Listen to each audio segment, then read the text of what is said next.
Ladies and gentlemen, welcome in. No, that's not good. Ladies and gentlemen, welcome to another episode of the Hell Money Podcast. I, as always, am your co-host, Casey Rotamore, along with the lovely Aaron Boop. And today, what are we talking about, Aaron? You know, I actually want to start that I have a bone to pick with you. Oh, okay. This is okay. I don't even really want to.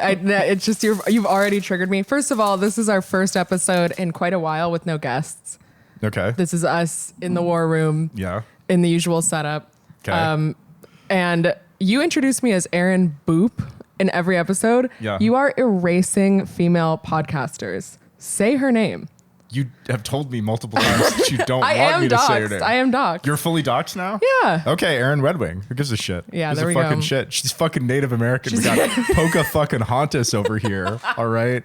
Elizabeth fucking Warren. Yeah, we've got Elizabeth You're Warren. going to do a DNA test and it's going to be like, oh yeah, 1%. 100% Swedish. Yeah, 100% Swedish. Fucking stolen valor over here. Yeah, no. Yeah, you erased me and my You've never presence. said anything. In fact, you specifically told me to do this Well, I haven't said anything originally. because we've had guests and I didn't want to set it off in a weird vibe right at the beginning of the episode. But Right. then So yeah, when there's no guest, then that's a good then time I to set it off with a weird the vibe vibe. in a bad way. Because the problem is that I forget by the time that we are done with the Like a episode, I fucking forget. goldfish. Right. Yeah, my attention span is only so long. But so, okay, now that we've got that out of the way, Okay. today we're discussing existential threats That's to right. humanity. And not related to Bitcoin, just general existential threats. Some of them are related to Bitcoin, and I'm sure we will talk about Bitcoin. Yep. Because some of them are, like tech economy Yep. related. Yep. Yep. But just generally discussing existential threats, I feel like the general vibe right now is just uncertainty. Yep. No one's making any big moves. No one really knows what's going to happen. Yep. Yep. We're in like August before an election. Kind of feels like nothing's going on. The Yeah. major news items have kind of settled. Israel, the war in Israel is just kind of happening. War in the Ukraine, it's just kind of happening. I guess the Yeah. Ukrainians are striking back, but like, do we know what's going on? It's like, it's all kind of just simmering, Yeah, it feels like the happenings are happening, but nothing is happening. And also like with Kamala Harris running for president, she's doing this thing where she's like, elect me president and then we'll fix everything. And it's like, bitch, you're vice president. Like, why don't you do it now? Yeah. It's like the definition of like a holding pattern. Yeah. Okay, so I don't know if it's popped up on the screen yet, but we're not just discussing existential threats, we're tier ranking them. That's right. Yeah. So we have a screen in front of us. We've chosen a number of existential threats. Probably too many. We've got a lot to grind through. Yeah, in this but podcast. it's a good range of, economic, technological, societal. Yep. And I also feel like we have these like tiers. And I think the obvious thing to do would be to rank them by how like deadly they are. That's what I was going to ask. It's like, is S tier like the most concerning? No, I think they should be our favorites. Like the ones like that we want like. them to happen? No, not that we want them to happen. That they're high quality. That they're funny. That they're interesting. Oh, okay. That So they're out of left field. They're not like normie, boring threats. Sure. So it's more like a vibes level assessment. It's a vibes level assessment. Okay. Yeah. Okay. We'll see how that kind of pans out. Yep. Do we have any other lines of business we need to discuss before we start? No, we don't.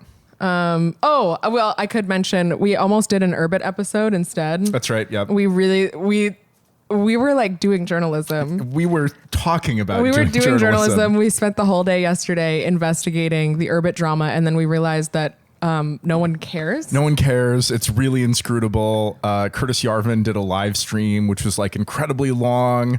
And I think we were both hoping. Okay, well, to like give it a little rewind context. a little bit. So why we even got interested in the first place. So Urbit is this project that was started a long time ago. I think something like 2014, maybe. And it's not really a crypto project. It's kind of trying to build this clean slate operating system and networking stack and identity system. Decentralizing computation, right? Or like decentralizing like operating systems. Yeah, the main thing is that like it's like you should be able to run a computer that does not require you to be an expert in operating computers. Yeah. Like sort of like a Linux server. Like you should be able to run a full node on the internet and not just be a client, a vassal of the internet. But that's incredibly difficult. The way that you do that right now is that I can make it not There we go. The way that you do that right now is you like rent a server on AWS or Hetzner or whatever, and you run a Linux box, which is very hard to administer, right? It's not easy. So to be a full node on the network, that's sort of beyond, most people's capabilities. And so Urbit is trying to make this easier. It's an incredibly esoteric, weird design that I have a lot of technical quibbles with that I think are part of why it hasn't succeeded. And it's not a crypto project, but it does have this fixed address space. It's not a crypto project in that there is no, well, there is a blockchain element actually, but there's not like a token. And I don't think the Urbit people consider themselves crypto people. No. But in terms of its hype cycle, it functioned as a crypto project. Well, so what happened is that this project, it has a fixed address space, scarce address space, which is supposed to sort of be an anti-spam measure so that addresses are valuable and you don't want to burn your addresses, your identities based on if you send spam. And then in, 2016, 17, I don't know, Urbit, the project, has raised money by selling access to this address space. So it is not a crypto project, but it very much joined the tokenomics kind of. Actually, I would say it functions like an NFT project, really more than anything, because it's a like you have galaxies or planets or whatever. Like they're not divisible tokens, right? That's right. And they're unique. They're unique. They actually have a unique like sigil, like image that goes along with each one. So it's literally like an NFT. Literally like an NFT. It's an NFT. Yeah. Yep. But Urbit its hype cycle was it the 2017 or 2021? I would say I don't exactly remember. I think 2017 maybe was when they started selling address space. Yeah. They sold address space a long time ago. In any case, like galaxies have sold for like $1 million and now they're worth like $1,000. Like, yeah, and galaxies, Urbit has this hierarchical namespace where there's one Zod, which is like the central controller. Yeah. And then there's I think 256 galaxies. And then each galaxy has some number of stars, and then the stars have planets, and the planets have moons. And then there are these comets, which are these sort of just like random things. And yes, so they sold a lot of this address space. And people degened on it. Like people bought it expecting like this was going to be, now we're just doing an Urbit episode.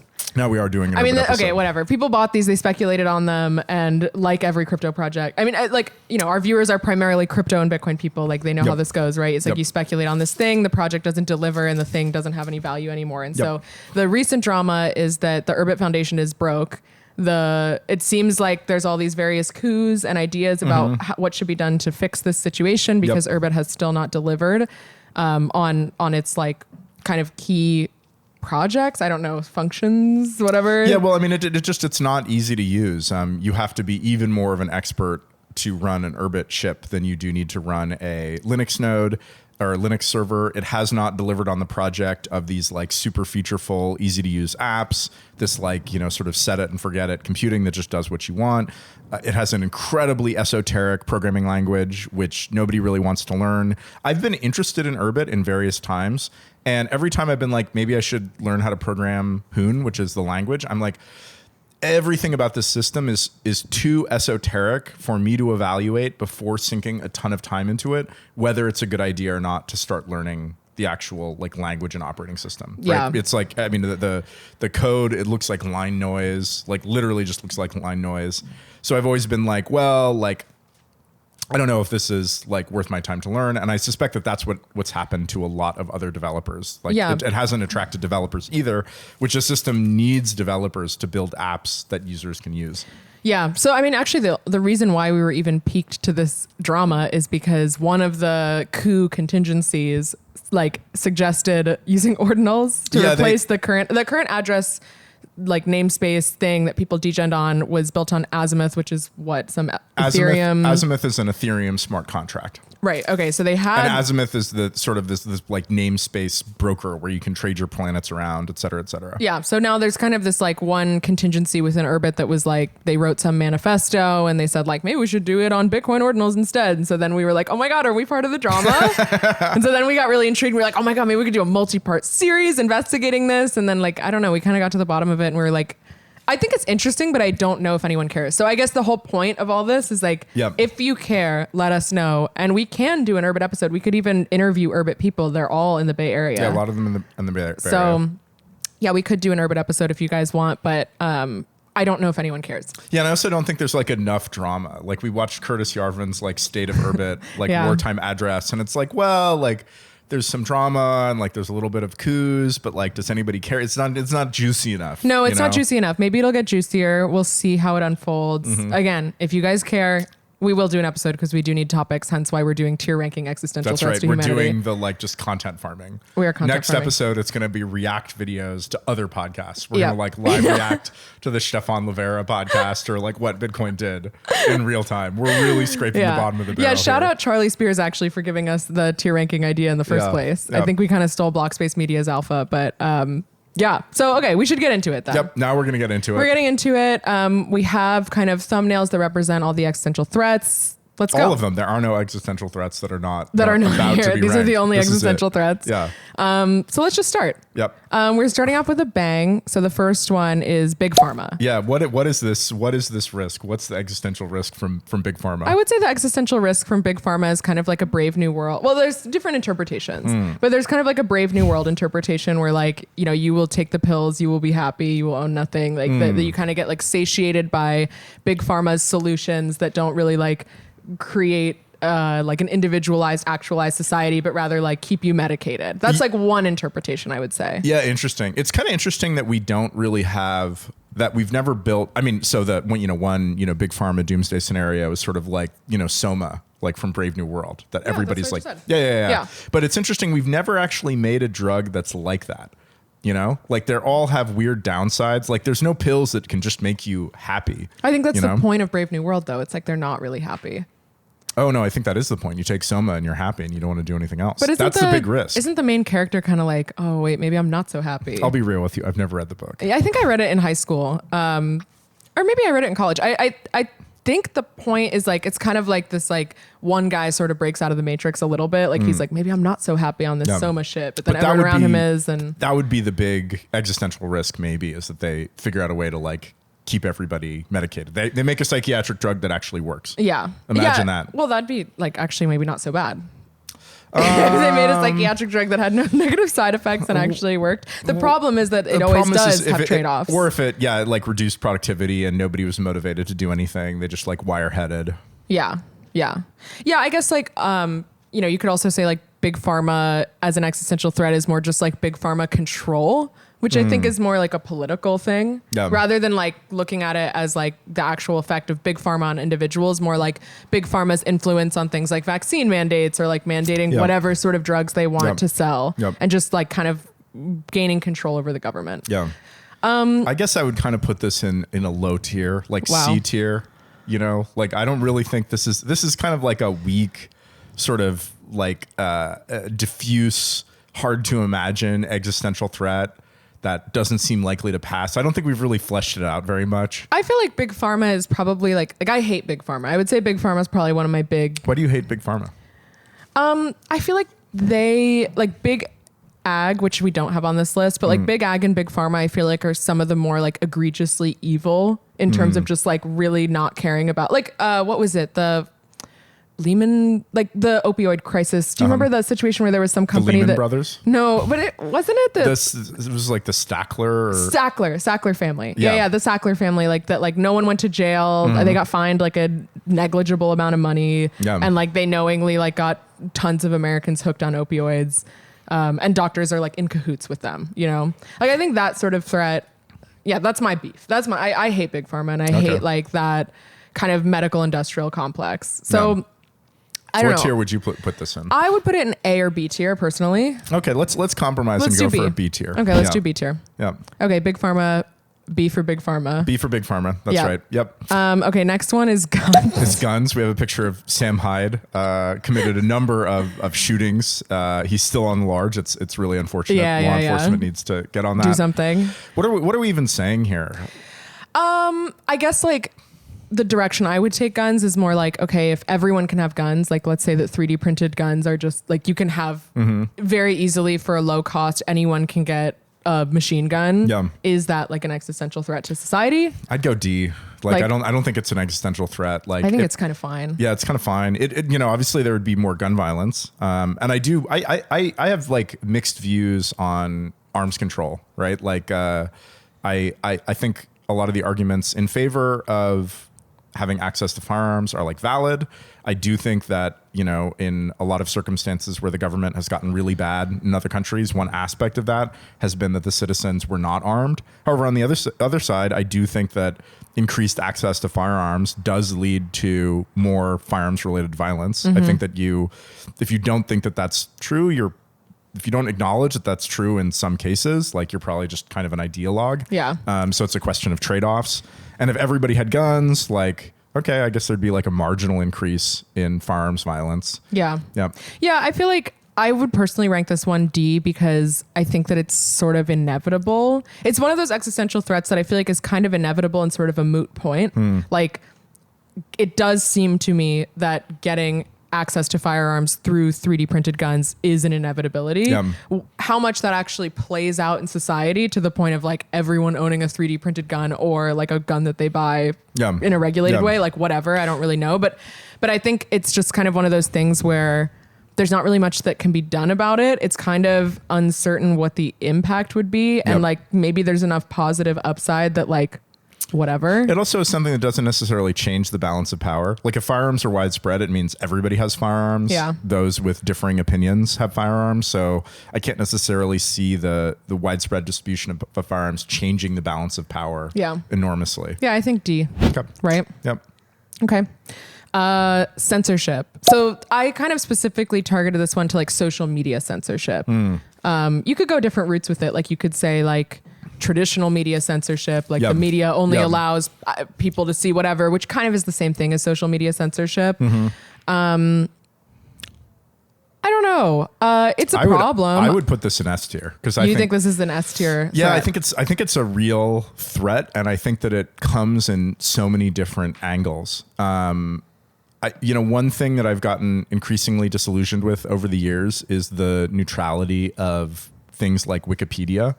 Which a lot of people just view as a very neutral source. And then you just you get into like how articles are edited and how they're changed over time and how they're merged. And it's just like, you can just see there's a lot of, bias of the editors and people very, very, very much trying to spin their viewpoint.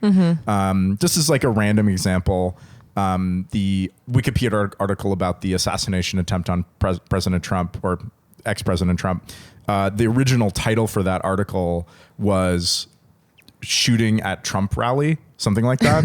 And it took like a long time before the title of that article was changed to "Attempted Assassination of President Trump." People being like, well, we have to wait till like a mainstream media outlet, calls it that.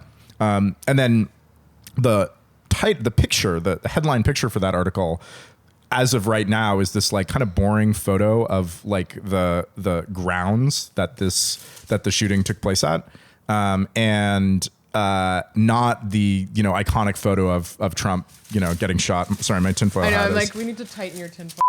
So, anyways, it's this sort of like remote photo of the fairgrounds, and there's been like not the iconic photo of Trump getting shot or right after he got shot. And I think that is there's reasons for that. Like, oh, can we use that image? Is it fair use? When in fact, using like low resolution images is like newsworthy images is like probably fair use. Simply because they don't want a photo at the top of that article that makes Trump look cool. I guess I would argue like that might not be censorship so much as narrative control. They're related topics, but they're not exactly the same. Like I feel like censorship is more like you can't post that photo of Trump, and if you do, it gets flagged and taken down. Yeah. As opposed to Wikipedia editors arguing. Like I think that is an existential threat in and of itself. If that's the case, then maybe I'd put it in like C, in a lower tier. Yeah, because it's hard. I actually think that the more damaging thing is not necessarily overt censorship. It's sort of narrative control in very subtle ways where things, don't get reported or they get reported with a particular slant. I think that is much more damaging because it's harder to point to. Yeah, exactly. I mean, and maybe that's just like the nature of censorship too. It's like, censorship might not appear as like literally a list of things you're not allowed to post. And if you do, you're like, hung in the town square, but it's more this like subtle pushing. Yep. I do think like the existential threat of control of information is, I don't know, like I would say censorship is maybe A or B. Like, it's not S. Like S, I think we have like a later one that's more like misinformation, kind of narrative control. I would say that's more S tier. Censorship is more A or B. Yep. Let's go A. Okay. I think. Censorship for A. Yep. Okay. China. Yeah. China. Existential threat. I mean, I think it is existential. Is it? Well, I mean, I would say if we had a war with China. No, I meant more like existential threat in terms of like, I think in the age of surveillance and information control, China has proposed one model of very successful control over a large population. Yep.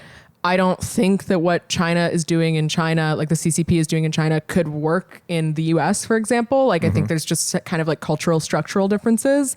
But I feel like it's an existential sort of, I guess I would say like in the category of existential threat rather than like literal wartime threat. Oh, you mean existential in like existential like philosophy?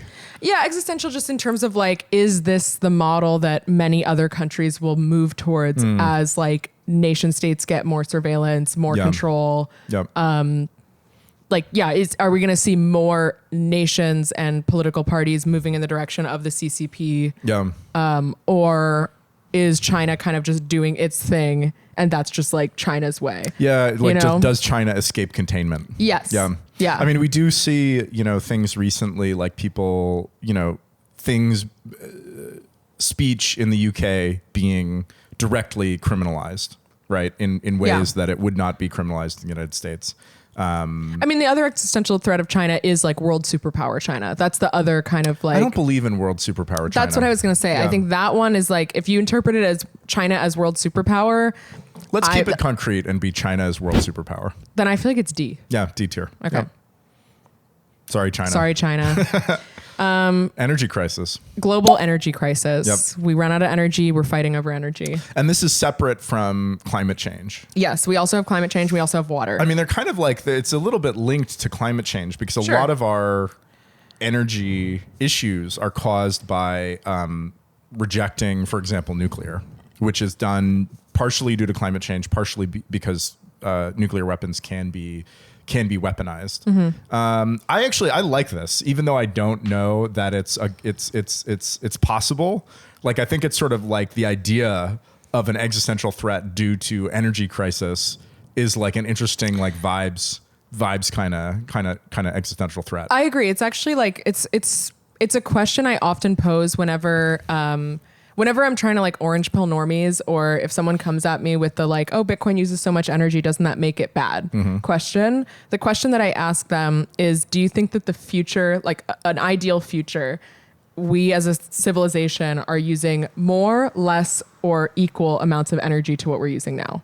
Like, do you think that an ideal future is a high energy future? Or, and a lot of people don't think that, right? A lot of people think like, no, we need to go back to like hanging clothes on the clothesline, which and is like simple fucking crazy. life. Like, I understand use of energy is like not only correlated with human flourishing, but is causative of human flourishing. The more energy you're able to use, like the better off you are. I think the reason why I ask that question to people is because I think it gets at like, what is it that they really believe about the future? Because there are a lot of people who literally are like, they kind of look at the future in terms of their own personal future. And especially like in the US, it's like a lot of people have a lot of existential dread about their phones or about meaninglessness. They don't like the way that they exist. Yes. And so even they're like, if it's due to their own choices about how they exist. Yeah. And it is due to their own choices, right? Like you can always get a dumb phone and not participate in all of this that you're doing right now. Right. Like it's not that really like they're thinking about the world, they're thinking about themselves and what they think would be an ideal future for themselves.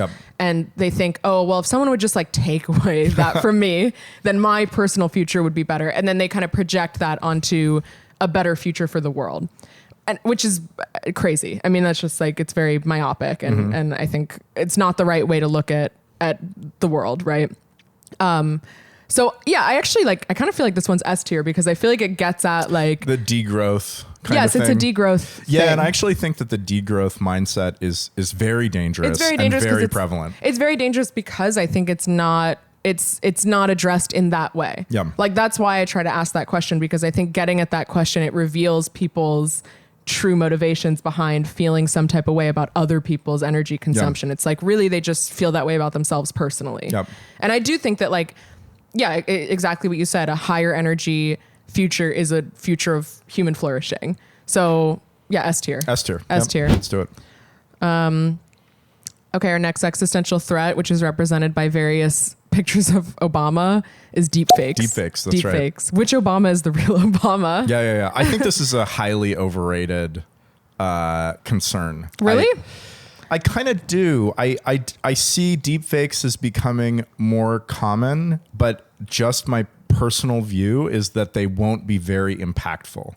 That, you know, we have not actually seen a ton of impact of our existing capability to produce fake images. Like, these things certainly do, you know, we've had Photoshop for a long time, and you do see sort of like weird fake boomer memes like trend on Facebook, but it's not clear how much actual impact that has. It seems like it's sort of just another form of propaganda, and doesn't necessarily seem like it is a incredibly impactful form of propaganda.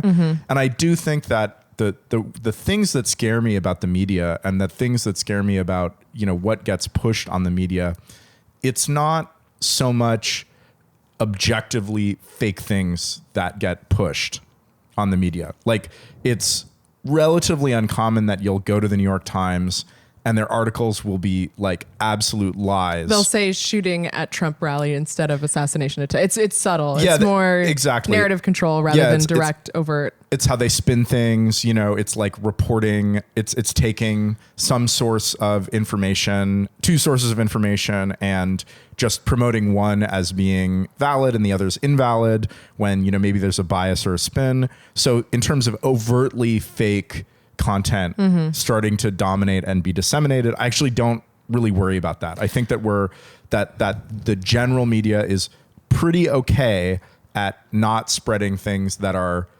overtly fake, but it's very good at these sort of this subtle misinformation, which I think is much more dangerous. Yeah, I don't know if I agree. I think it's very hard to say how much something like deepfake technology is already in use. You know, like it could be the case that like many Biden videos, for example, are deepfake videos.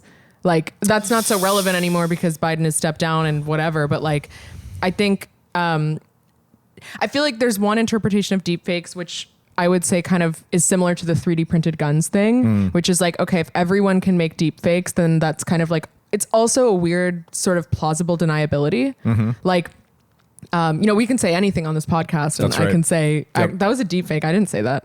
You know, like, I think there's some level of like pros and cons to deep fakes that just makes like, it makes things sort of obscured in terms of like what's true and what's false, or what someone said or what someone didn't say. And in some ways there's kind of ways you can use that to your advantage as an individual person, because it's like, yeah, if there's if someone makes a deep fake video of you, you know, deep fake porn or deep fake you saying something like totally terrible to try to cancel you or whatever, it's like, by the same logic, like, you know, you can be like, well, that's a deep fake about like anything that you've done, you know? So there's kind of, I think on like just that level of like everyone having access to that like destructive tech, I think it's not, it almost ends up being kind of a wash, or I wouldn't say a wash, but there's pros and cons similar to the 3D printed gun thing. I think in terms of the existential threat that I see of deepfakes is more that it's what I said. We don't know how much it's already in use or how much it could be in use. When you look at like a political party that essentially uses their politicians as pawns for their like deep state agenda, deepfakes are a really useful tool for that, right? Like, you can just like put Biden in a room and like make deepfake Biden videos saying whatever you need him to say, and he's president of the United States. And so you kind of have that like, and you're releasing it as the White House or whatever. I feel like there's an element of that where it's just like people need to be seen in public by other human beings in order to verify that something's said. So it's more that I think like things like official White House briefing where there's no audience and someone's saying a thing, that's where I feel like deepfakes kind of are concerning to me. Is like, could it be a situation where, you know, the deep state or kind of like the political machine takes someone out and then they sort of release things still under their name, but they're not actually that person saying it. Yeah, I guess I view this as kind of like a niche like scenario, right? And not really like an existential threat. Like that certainly could happen, but maybe it would only happen in these weird cases like we have a Joe Biden, you know, in president, who's the president. I would say it's slightly above, like I would say it's a C. Okay, let's put it I in think C it's slightly too. above guns in China. Yep. Okay, what's the next one? This is one of our AI ones. Oh, okay. We have one which is like AI replaces us and the other which is AI enslaves us. I believe this is AI enslaves us. It's like a skeleton. That's right. Yeah. I have to put this in D tier just to spite the rationalists. I don't give a fuck. Yeah. AI doesn't care. AI, right? Like AI is a one-trick pony that I'm not convinced in any particular, in any timeline will get beyond being a one-trick pony. Like we have this one technique, which is these like large language models. And it's pretty clear if you look at how they operate that they're missing a lot of fundamental elements of cognition. They're simply not intelligent.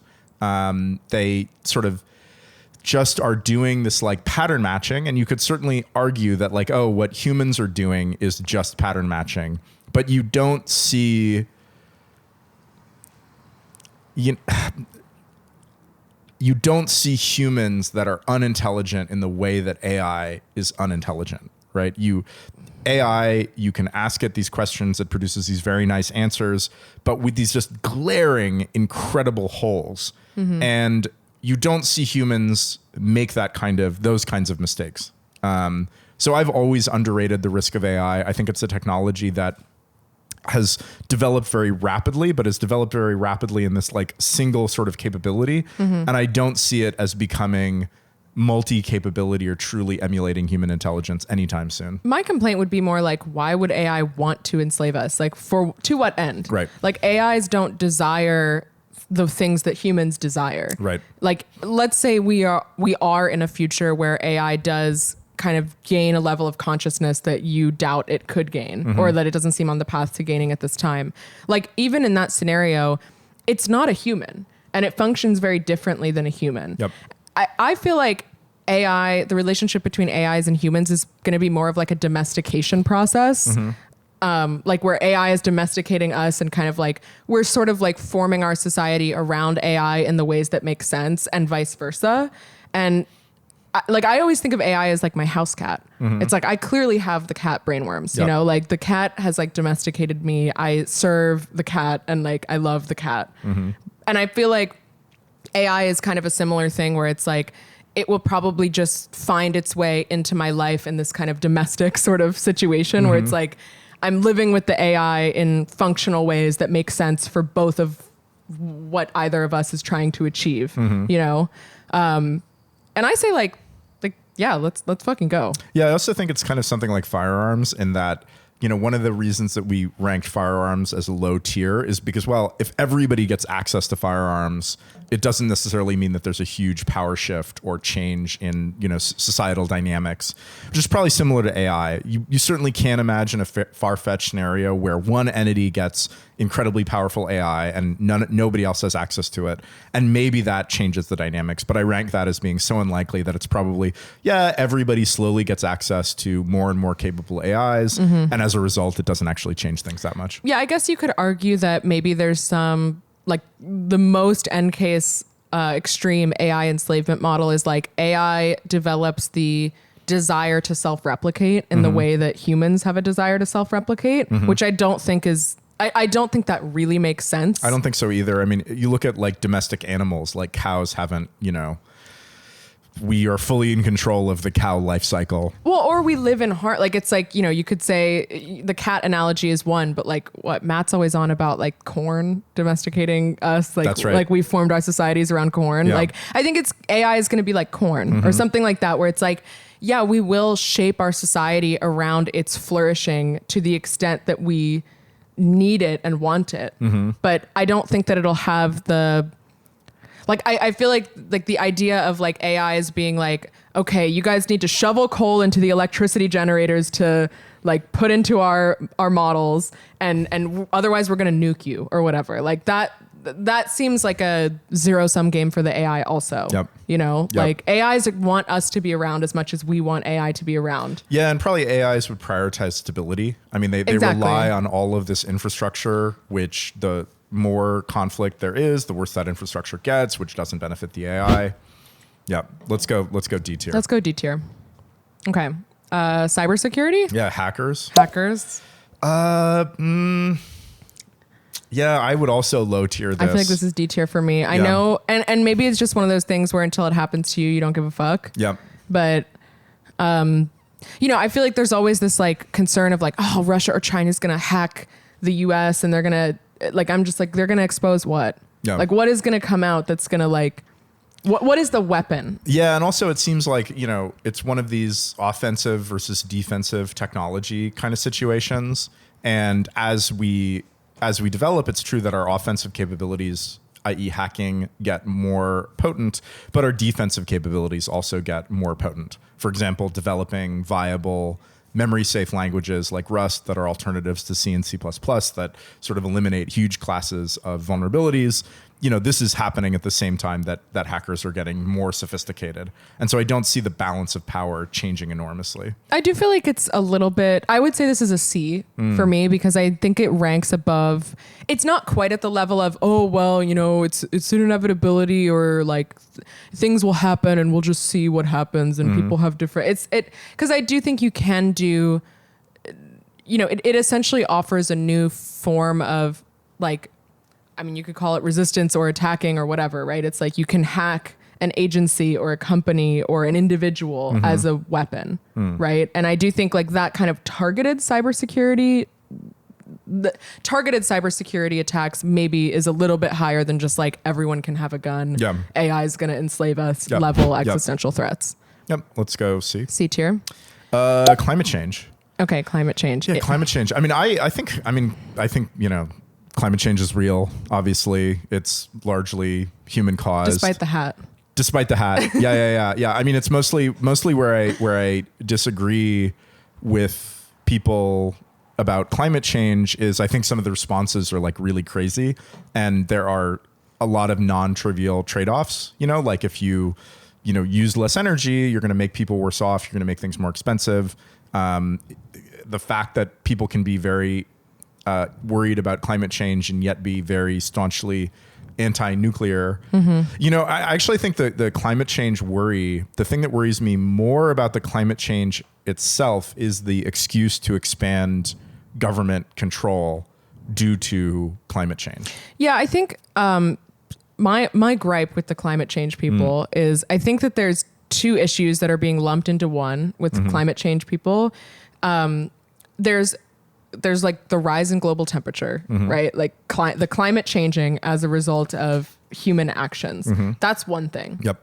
And then that has kind of taken over everything in terms of environmental concerns. Yes. So like I would argue that environmental pollution is a much bigger concern. Right. I mean, whatever, you know, that's something reasonable people may be able to disagree on, but like the risks of like poisoning our water supply, using forever chemicals, whatever, like these things that we kind of don't know maybe how it's going to play out, and we don't exactly know that something's bad until like we see the effects of it in mass, you know? Yep.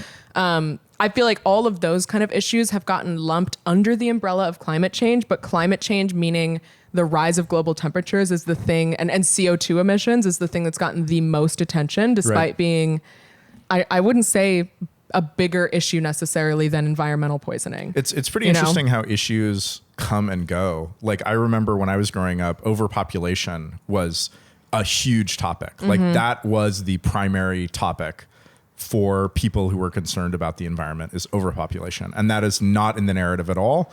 Climate change is 100% like usurped that to the point that we never talk about overpopulation ever.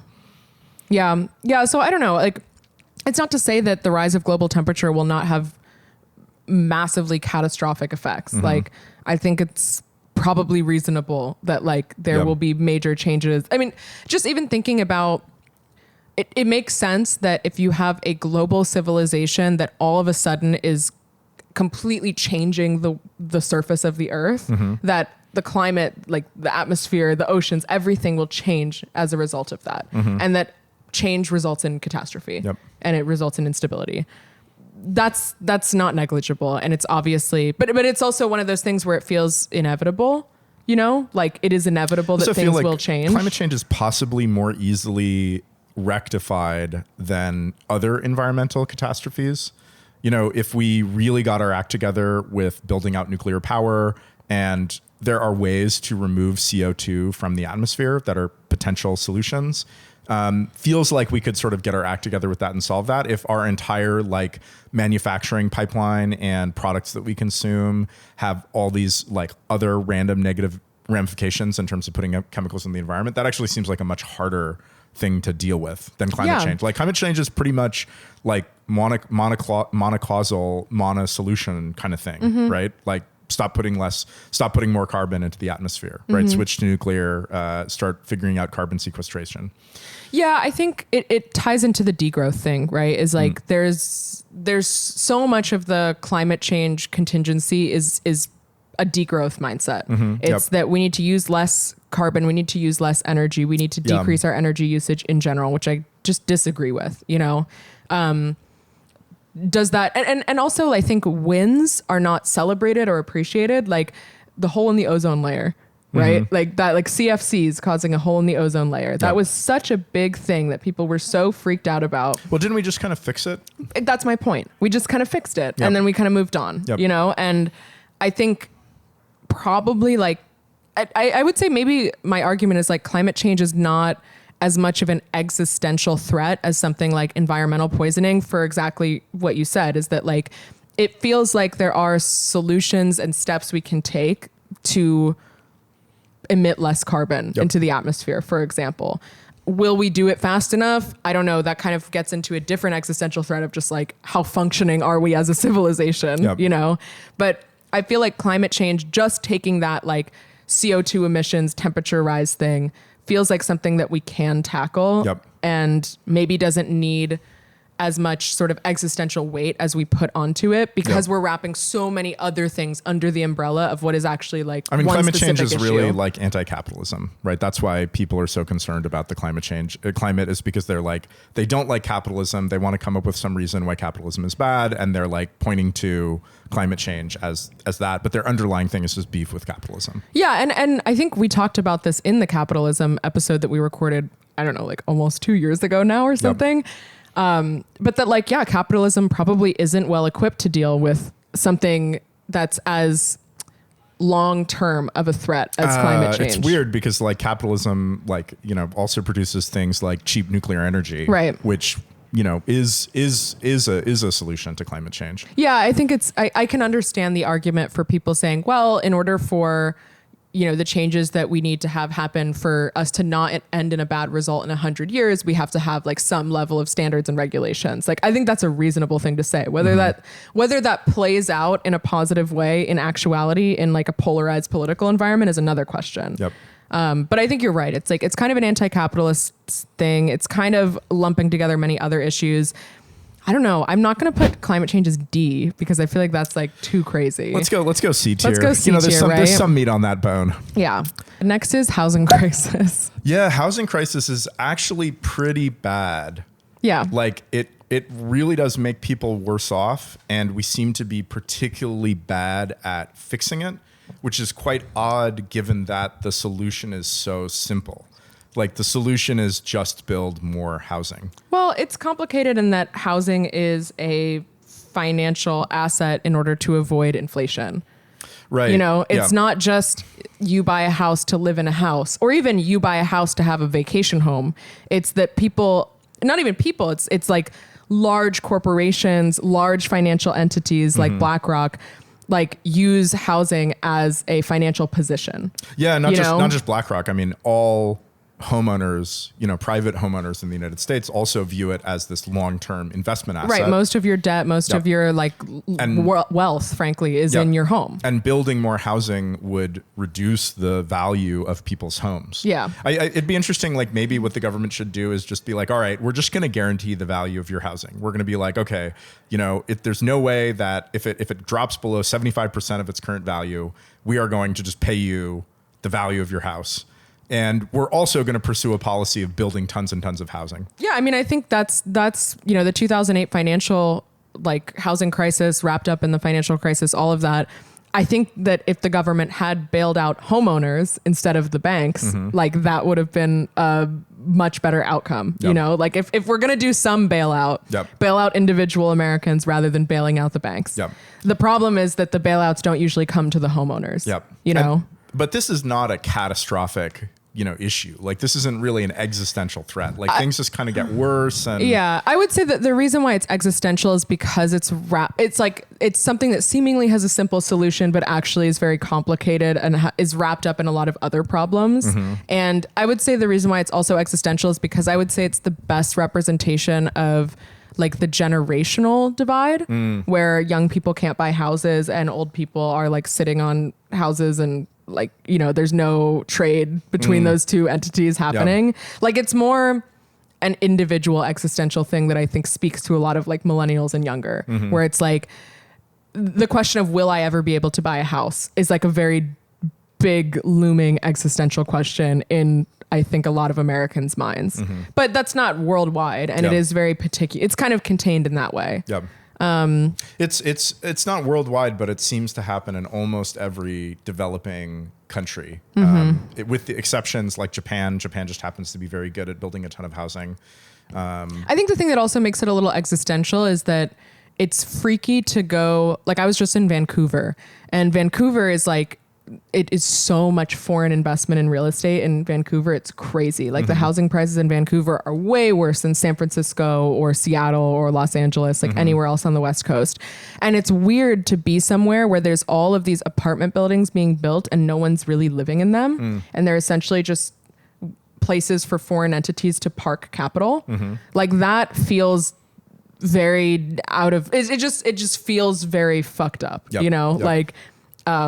yeah, just tons of homeless people on the street. Meanwhile, there's empty apartments, but we can't somehow figure that out. And I don't think the answer is put all those homeless people in those apartments, because I think there's lots of issues tied up in both of those things. But it's just, it's this messy issue that, I don't know, Bitcoin fixes. Yeah, I was just about to say, this is one of those Bitcoin fixes kind of thing. I mean, why invest in housing, which is an illiquid, non-fungible asset as your primary savings asset? Just buy a bunch of Bitcoin. Yeah, I would say that if Bitcoin didn't exist, I would rank housing crisis maybe at a B tier, but because Bitcoin, I think honestly does fix this. This is one of the obvious things that Bitcoin does do better. Do we just put everything that Bitcoin fixes in the D tier? I know, that's what I'm wondering. Yeah, Bitcoin fixes this. Bitcoin fixes AI enslavement, Bitcoin fixes China, Bitcoin fixes guns. Exactly. And Bitcoin fixes the housing market crisis. Okay, KYC. Yeah, this is so D tier to me. I'm sorry. I feel like you're going to disagree. It just feels so localized. It's I don't think that okay. Let me back up. I think KYC is downstream of a lot of other things. Yes, I agree. That's the issue, right? Is that you want to have societal control in various ways, and you don't want people to buy firearms, you don't want people to have free speech, etc. So I think we can't really. I think we can't really rank this highly because it doesn't stand on its own. It's well, what's the problem with KYC? Well, the problem with KYC is these other things that are covered by other existential threats. It's kind of surveillance stuff. Yeah, right? It's kind of surveillance state. Also, there was some confusion when we were making this tier list. I thought we were selecting existential threats to Bitcoin. And Aaron was like, no, we're doing existential threats to everything. So some of these are my very Bitcoin specific ones before I learned. I think I put KYC in though. Because KYC is interesting where it's I feel like there's a lot of people that are into Bitcoin or Monero or crypto in general because of this, right? This aspect of I don't want the government knowing about my money. And I don't think that KYC like, that's not really why I'm into Bitcoin. Not to say it's an illegitimate reason to be into Bitcoin. Obviously, Bitcoin and, other whatever kind of help this. But I guess the reason why I would rank it lower from that axis of concern is that it feels like it's never going to be possible for nation states to fully control every single exchange, for example. Like, there's just always going to be some offshore exchange where you can degen with no KYC. That just feels true to me. I could be wrong, but it's hard to say. I mean, like, it's loopholes to step through. Yeah, it is one of the things that like Bitcoin potentially helps with KYC in that you can have this, open monetary network that you can move money around to avoid regulated entities, but also it's something that threatens Bitcoin. Like if it is very inconvenient to use weird offshore exchanges. It's weird and risky to use these other things. You just want to buy Bitcoin, whatever. And, if KYC can, greatly damage the ability of Bitcoin to succeed, then that is a potential issue. Although I actually don't think so, because I think a lot of Bitcoin succeeding is just replacing not necessarily, obviously transactional freedom, being able to transact how you want is important. But another very important thing about Bitcoin is just your ability to opt out of the fiat sort of savings mechanisms and into a better currency, even if you aren't necessarily able to transact with it. And I don't think necessarily that KYC is a threat. It seems like Bitcoin is pretty well entrenched in the United States, at least, and it would be hard to absolutely prevent people from accessing Bitcoin entirely. Yeah, I think there's different reasons why people like Bitcoin. And I definitely am more of a store of value person than I am like a privacy person when it comes to my interest in Bitcoin. And I think KYC, while, it's kind of representative of like a greater issue with like government control and surveillance, is not really harming Bitcoin's ability to be a good store of value, especially in comparison to other options. Yep. And I think as long as the option is always there for people to do the most cypherpunk version of it, even if it requires many steps, that's the important aspect. Yep. As long as it's possible, which I think it's not going, I don't think the government can succeed in making that impossible. Yep. I don't think it's realistic for every person to act like a cypherpunk who just wants to like put their savings somewhere that's not going to hyperinflate. Like not every person needs or wants to have this like huge cypherpunk privacy forward setup. And I also think it's something where KYC is the most problematic for people with a lot of money. Yep. If you're a Joe Schmo, not to say that the IRS or any other agency isn't going to come after you for a couple $1,000s, but like they're not going to come after you before they're going to come after someone who has a couple $1 million, right? Yep. And I don't know, I guess you could make the argument that then that makes it harder for like the people who are like maybe closer to the top that could actually threaten the government to do so. But I feel like on an individual level, it's like as long as you have the option to be cypherpunk about it, that's the important aspect. D tier? I think it's D tier. Yep. Oh, you got to put it at the end. Oh, sorry. Yeah. What's this one? The pie mining chart? Centralization. Oh my God.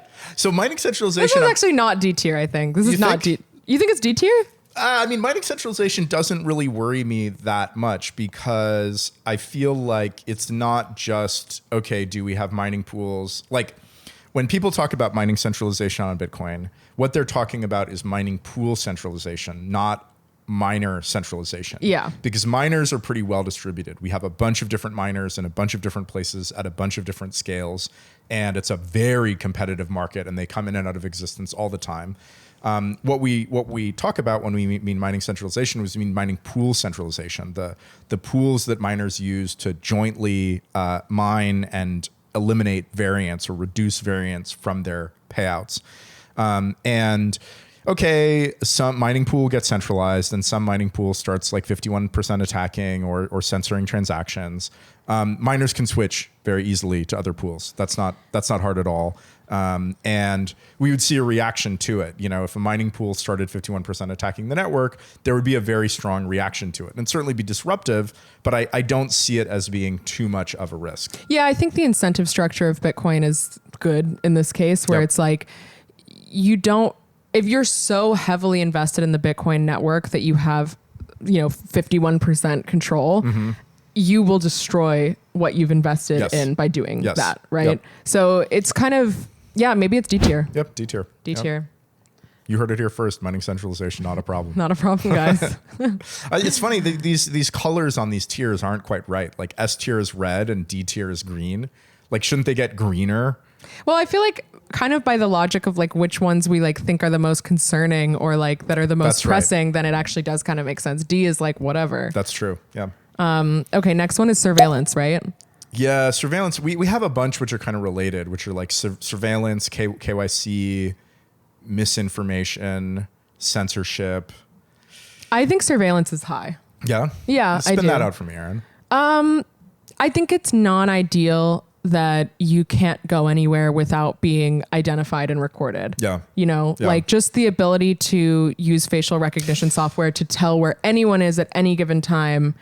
And it's just, that's just something like maybe you could argue it falls into the like 3D printed guns AI thing where it's like, well, it's inevitable. So whatever. But it's like, that just feels so non-ideal for an outcome, even if it is inevitable. The other thing is that I think surveillance is not a somewhat symmetrical capability, in the sense that one of the reasons why we've ranked deepfakes and firearms as being relatively low is that there's something that kind of everybody gets access to and everybody can Yes. use. Surveillance is really a tool of the powerful. You know, I don't benefit at all from surveillance. I don't have any, ability to engage in surveillance. I give my location to every single one of my friends. Yeah. Even some of my enemies have my location. It's like, what are they going to do? Yeah. Like, whereas firearms, like I don't have a gun, but I could go out and get a gun, or deepfakes, I could go out and start making deepfakes. no, you need to tell people you have like a whole artillery there. Like, I mean, if get you another ever, gun. Get if more you ever guns. try to come into this apartment, like he's got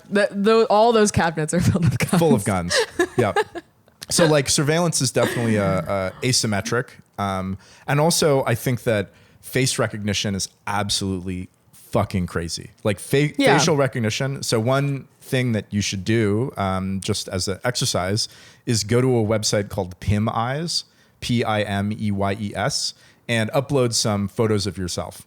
And it is a face recognition search engine, and you can just find crazy shit. When I did it for myself, I pulled up images on the internet of me that this was before like I got like quote unquote famous. I found images of me on the internet that I like did not know existed. One, which was I was at DNA Lounge in like 2008, and there was a club photographer there who took pictures of everybody at the club and put it up on the, that night's, sort of photo roll. And there were pictures of me that I did not know exist, that did not have my name, and other pictures when I've searched for friends and stuff, finding random things on the out there. So I think the capabilities are pretty incredible, like how powerful the capabilities are. And so it is a way that government power is maybe much stronger than people realize. And I think it goes beyond so something like censorship. Obviously there's real world effects from censorship, but it happens very much in the digital realm. There's something much more sinister about like, I can't walk to Target without it being recorded that I went to Target. It's also that kind of thing where it's like, you can't opt out even if you wanted to. That aspect feels much more concerning, dystopic, existential threat level. It's also a vehicle for, to make it possible to create government policies which are simply much worse than they would have been in the past. An example is London, the city, created a policy that if you were driving in certain areas of central London with a car which was not like low emissions or whatever, you would be fined or you would have to pay some sort of fee. And that policy was only possible because of the widespread rollout of these cameras, which would record license plates in all sorts of areas and figure out if a car that was high emissions had been in a forbidden area. So the government certainly could have talked about a policy like that before, but they wouldn't have been able to roll it out. And surveillance is what makes policies like that possible. A lot of the time the government would probably like to have these really annoying policies, but they don't have a way to implement them. And surveillance widespread surveillance is a vehicle for all of these harmful government policies to be rolled out when previously it simply wouldn't have been possible. Yeah, I feel like a lot of my existential threat level comes from the ability to opt out or not. Yep. Even if it's inconvenient to opt out, if you can opt out, then I'm like, whatever. Like, but I feel like surveillance is something that you will not be able to opt out of. Yep. And that makes it particularly scary. Yeah, I feel like this is S tier. This might be S tier. Yeah. Honestly, I'm surprised. I'm surprised that I'm putting surveillance in S tier, but yeah. Yeah. Okay, now next one. The perennial favorite, what everybody is talking about, is solar flares. Solar flares, wiping out the grid. I would just go like D tier. Like, are we ever going to get a solar flare that like actually wipes out a bunch of shit? I feel like solar flare wiping out the grid is one of those things where it's like, yes, obviously it would be like it would be kind of beyond catastrophic compared to literally all of the other ones. Mm-hmm. But it also kind of has this weird Revelations style like release to it that feels almost euphoric. Yeah. Where it's like all of a sudden solar it's flares, gone. all the sun is the sun coming. Yeah, exactly. It's God, the sun god. Yeah. Yeah, it's like, if a solar flare wipes out the grid, like you don't have to go to work. You know, you do not have to go to work, but not in a good way, to be clear. No, but it's this kind of weird sort of like I don't know. I think there's almost, it's like people do like the end times revelations thing is a part of like almost every religion, right? As like the goal, that's the euphoric moment that everyone's waiting for and kind of preying on. And so it's kind of like it almost has this weird flavor of like chaotic optimism that I think the other ones don't, where it's like, okay, what the fuck are you talking about? If the solar flares wiped out the grid, so many people have to go back would to die. the it would farming. not be a crunchy granola kind of farming. It would be like a zombie apocalypse kind of farming where we're literally eating other people, Holodomor style. No, I mean, I don't disagree with you. I'm not arguing that it wouldn't be. Why do you keep trying to make solar flares good? Okay, I'm not necessarily saying solar flares are good. I feel like it's kind of like, if we're rating these on vibes, I think it's high. Like, it's not D tier. It's more crazy and like interesting than KYC. Like, come on. The thing is, I just don't think it's gonna happen. Like, you don't know. It could happen. Yeah, I mean, whatever. You can say that about anything. You could say that about like a meteor hitting the earth, like whatever. There's kind of just like I feel like solar flares wiping out the grid represents maybe like dude, we didn't even put nuclear apocalypse on this list. We have World War III. That's okay, basically you're right. Nuclear apocalypse. I feel like it kind of represents just like threats from space.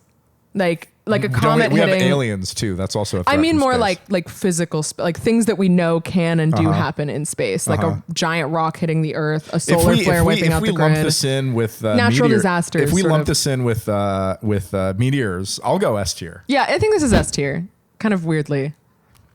Like, it's not, I don't think it's likely to happen, and it's not something that I like consider in my threat model, but it's you just like thinking about it. Yeah, it's a movie level apocalypse, I guess, is my point. It's like, it has that intensity to it that I think like every religion is sort of like kind of hoping happens. It's that like sweet release of death. Finally, something is happening. Yeah. Okay, S tier.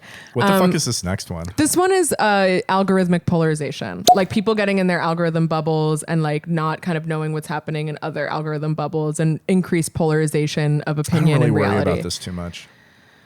I wouldn't say I worry about it, but I do experience it a lot. Like I would say it causes a lot of existential dread in my life when I have to talk to normies. Which just shows how algorithmically bubbled I am, right? You know, that actually is true. I mean, it feels very crazy. Yeah, like, I mean, we live in the Bay Area, and one of the things that sucks about living in the Bay Area is, you know, me and Aaron are in very different bubbles than a lot of people. We're just so fucking based, dude. Yeah. So, like, when I talk to normies, I, like, worry, you know? Like, am I going to have some crazy opinion that they're going to be really upset at me for? Yeah, I don't even know what's on the outs sometimes with them, you know? Like, there's things that happen in the... I don't think it's even normie because I think we live in an extreme area, right? Like it's not a normie thing. I mean, I think we live in the most liberal place in the United States. Probably. There might be smaller little bubbles. Because there are also a lot of extreme weirdos here on all sides. Like I would say the Bay Area is just the most tech place in the country at least. And so you get the most extreme opinions. But then of course the Bay Area leans more liberal. So like, it's also going to be the most liberal place, like overall. But Yeah, I don't know. I think like this one is maybe not such a big threat, but it just makes me feel bad. You know, like I don't like when I talk to like acquaintances or like friends that I'm not that close to, or like family even, and it's like I feel like we're just living in completely incoherent realities. And like it also feels like I'm the only one who realizes that in those conversations, and I'm expected to conform to what, right. You know what I mean? They're not saying, oh my God, wow, maybe I'm in a bubble. They're like, no. Like I'm in reality, you know? Yep. And like, I might believe that I'm the one who's actually in reality, but I have that moment of questioning, and I'm the one who has to compromise my opinion at the end of the day. One question is like, do you think that this is going to get worse? Which I don't necessarily think so. I mean, the way that the word retard has come back, you know? Not in most places though. Yeah, but it feels like things are like a little bit like less woke and crazy than they used to be a few years ago. I think it gets worse on the margins, maybe. Like I think, for example, like just people that maybe already predisposed to like kind of, what's the word I'm looking for? Like delusional ways of thinking, or like agoraphobia, or what's the word when you're afraid of getting sick? Hypochondria? Yeah, agoraphobia and hypochondria becoming more widespread during COVID as an example. It's like if you're already sort of predisposed to maybe one of those dispositions, then the algorithmic bubble just forces you in that. Like, yeah, there's you know, and I think that's what I mean by it gets worse on the margins. And there's more bubbles appearing, and they're like very weird. Yeah. You know? Yeah. Yeah, I would go maybe B tier with this. Yeah, I think this is maybe B. With Big Pharma. Yeah, with Big Pharma, yeah. Next one, stablecoins. I'm not really worried about stablecoins. Me neither. Oh, what are we talking? What's the risk of stablecoins? People get access to the dollar? Like, yeah, I guess it's kind of we have just a separate like, one, which is CBDCs. I don't think stablecoins are really a risk. I think stablecoins are like a low surveillance way of getting people access to better money. Yeah, I guess the idea is like it's U.S. hegemony. That doesn't really worry me. I mean, the thing is I think it's, I would say it's D also. I mean, we don't like the dollar. We don't like fiat. But the reality is that the dollar is way better than 99% of the currencies out there in the world. Yeah. And I would much rather people have access to stable coins than their local currencies. I mean, I would go D tier, least concern. Yeah, I think also the stablecoin thing gets at like, you know, I might be maybe more on the anarchist side of things than other people or than other political affiliations that I could choose. But I kind of accept that that's not like a reality that should be enacted over the entire world necessarily. And so I feel like the stablecoin existential threat is kind of this like, this libertarian anarchist thing where they're like, no, but we don't want stable coins to be the thing. We want them to use Bitcoin instead. And it's like, yeah, right. Yeah. It's like, so I think it's like an existential threat to an ideology. Yep. I wouldn't say I'm that concerned about it. Yeah, me neither. Oh, my favorite one. TikTok. See, I don't know how to rank this one because I don't get like, this at all. What's the existential threat of TikTok that we haven't covered with like misinformation and like algorithmic filter bubbles? I think TikTok represents like the like fracturing of attention ADHD brain thing. And you could also lump it in with China or mass surveillance or whatever. Like, you know, I don't think TikTok is an existential threat. I love TikTok and I would self-immolate in front of the White House if they tried to ban it, but they're trying to ban it. And like so many old people are like, TikTok is the worst thing for young people. It's literal brain poison. Yeah, but I mean, it's so weird because like there's so many other ways that they're just video shorts, and now every platform is video shorts. Like YouTube, like tons of people watch YouTube shorts. I feel like TikTok is special in that the algorithm is just really good, though. My TikTok algorithm is terrible. I went on TikTok last night and it's just like garbage. Like what is it showing you? It's incoherent. I can't even describe what the algorithm is showing me because it's so. It doesn't get you. It doesn't get me. I think every time I like something, it's like they're not in this like nice little like point in the vector space that it can start serving me other things. It's a lot of weird like international content and things in other languages and like incoherent. They're like, he loves language. Incoherent Mexican memes. It thought I was Mexican for a while. Yeah, that happened to me. Yeah. But I mean, I don't. TikTok, I think is whatever. I would put it in D tier. I think it's as an existential threat. It's obviously D tier. I just love it. Yeah. You know. Yeah. Okay, next one is, what is this? Attacks on the grid? More specific than attacks on the grid, it's attacks on giant electrical transformers. So this is sort of like a low ranked thing, but if you were a terrorist and you wanted to disrupt the United States, one potential way that you could do this is by attacking electrical transformers. This is not advice. Which are there. This is not advice. This is not financial advice. It is legal advice. Which is electrical transformers connect parts of the grid that are essentially at different voltages. So you have like very high transmission, high voltage power lines that you want to deliver power to low voltage residential circuits. And so you have these giant transformers, which essentially link these different, components of the grid. Now, a lot of these are not made in America, and a lot of these are made with extremely long lead times. Like if you need a new one, it's going to take months to get a new one. And so actually, if you wanted to really disrupt American infrastructure, you would do a coordinated attack on a lot of these transformers, and it would take a long time, potentially massive disruption until they were replaced.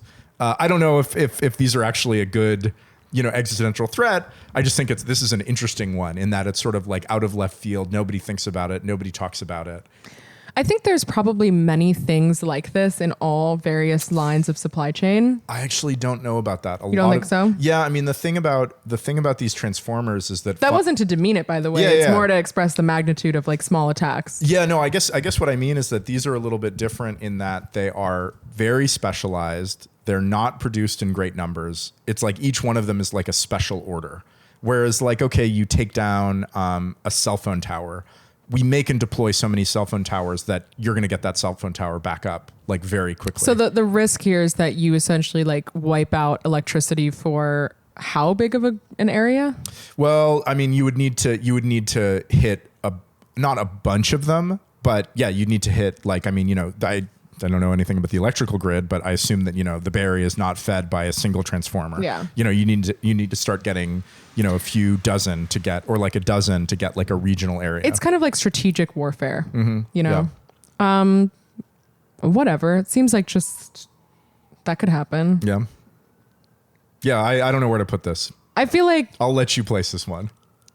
I feel like this one's maybe C. Because it's smart. I think that's you know fair. what I mean? It's kind of like, it's not just this like boogeyman of like, oh my God, this could happen. It's like, no, there's actually like could be strategic attacks that would like greatly impact our lives. Yeah.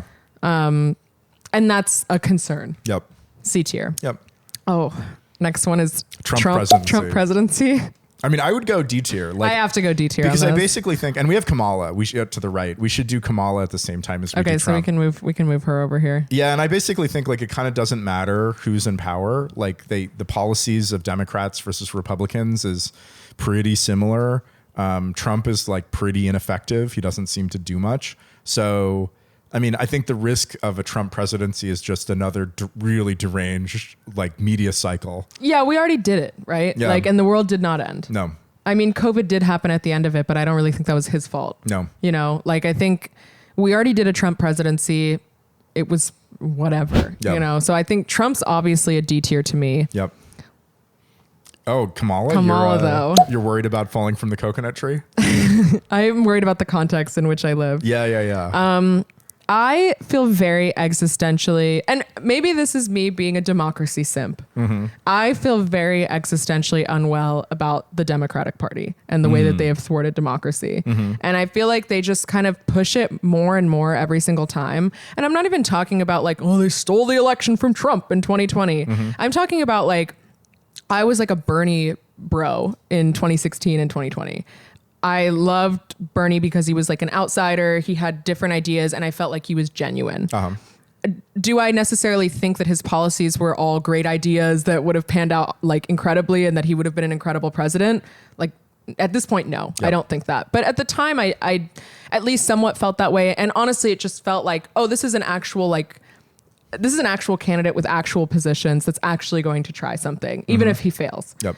And essentially in 2020, like he just got convinced to drop out along with a handful of other Democratic nominees in order to secure the nomination for Biden.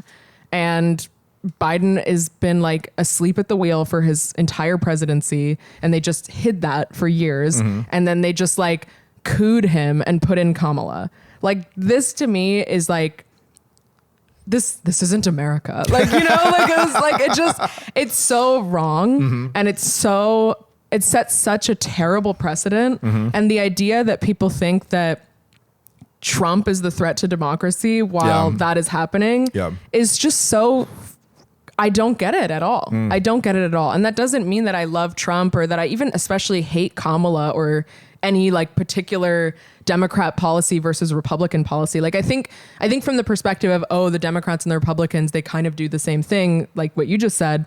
I don't disagree, but it's just like this is a joke, you know, like this is a fucking joke. And so Kamala presidency just continues the joke, continues the erosion of, I would also like, I mean, I would really like the Democratic Party to suffer a defeat and maybe try to figure it out. Yeah, figure something out. Yeah, like get rid of the ghouls in charge. Like just try. And that's not even to say that, as I said, like I think I don't love the AOC Bernie contingency of the party at this point, but like at least that's tapped into anything that people actually want. You know, like Kamala hasn't given a single interview since Biden stepped out of the race. She has not given a single interview. Like that's horrifying. Are we going A tier with this? I have to go A tier. Okay. I have to go Kamala Harris presidency A tier. Okay, next one, wealth gap. Wealth gap. Oh, this is kind of a bad one because this is primarily the thing that drives dissatisfaction with capitalism, which in my mind is the most positive force on earth that has lifted millions of people out of poverty. I'm a democracy simp, you're a capitalism simp. I'm definitely a capitalism simp. Yeah, lifted millions of people out of poverty. When people say that they don't like capitalism, they like define it to mean tautologically like capitalism that is bad. And so an increasing wealth gap just makes that worse. It drives people's dissatisfaction with capitalism. Yeah, I mean, I think like the ideal is like a rising middle class. Like that's the ideal economy is like a larger majority of people making a median amount of money. So, I mean, that's directly antithetical to an increasing wealth gap. Like, I don't know. It's hard to say existential threat. It's like, I feel like the reason why the wealth gap is happening is it's like proximity to the money printer.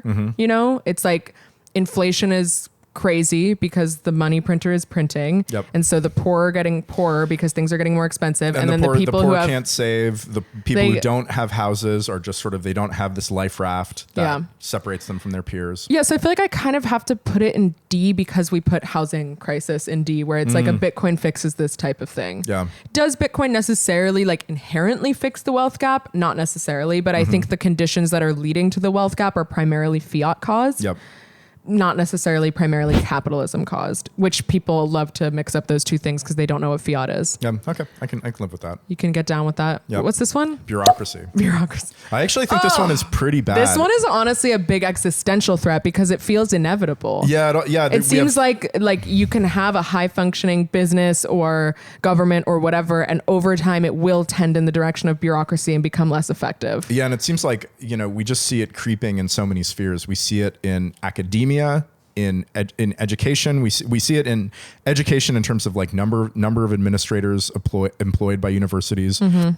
We see it in how the sciences are done. It's increasingly a bureaucratic enterprise. We see it in actual businesses, and we see it in the government. It's also the way that the government fucks with you the most. It's like, just by sucking.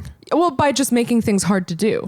You know, it's like it makes it harder for you to pay your taxes, for example, or to know that you're paying your taxes correctly. I got to get a real ID for some reason, which is indistinguishable from another ID. And it's a whole fucking thing. And if you don't do it, like basically if you don't like cuck yourself to bureaucracy, you set yourself up to be fucked over by the government whenever they want. Like I think it's like a very like, it's like a sad like mid existential threat in the sense that like it's not like this crazy apocalyptic solar flare boogeyman. It's like things go out not with a bang but with a whimper kind of existential threat. I would maybe put this in A. This is like the creeping horror that strangles us all. This also kind of has a Kamala Harris presidency vibe to it.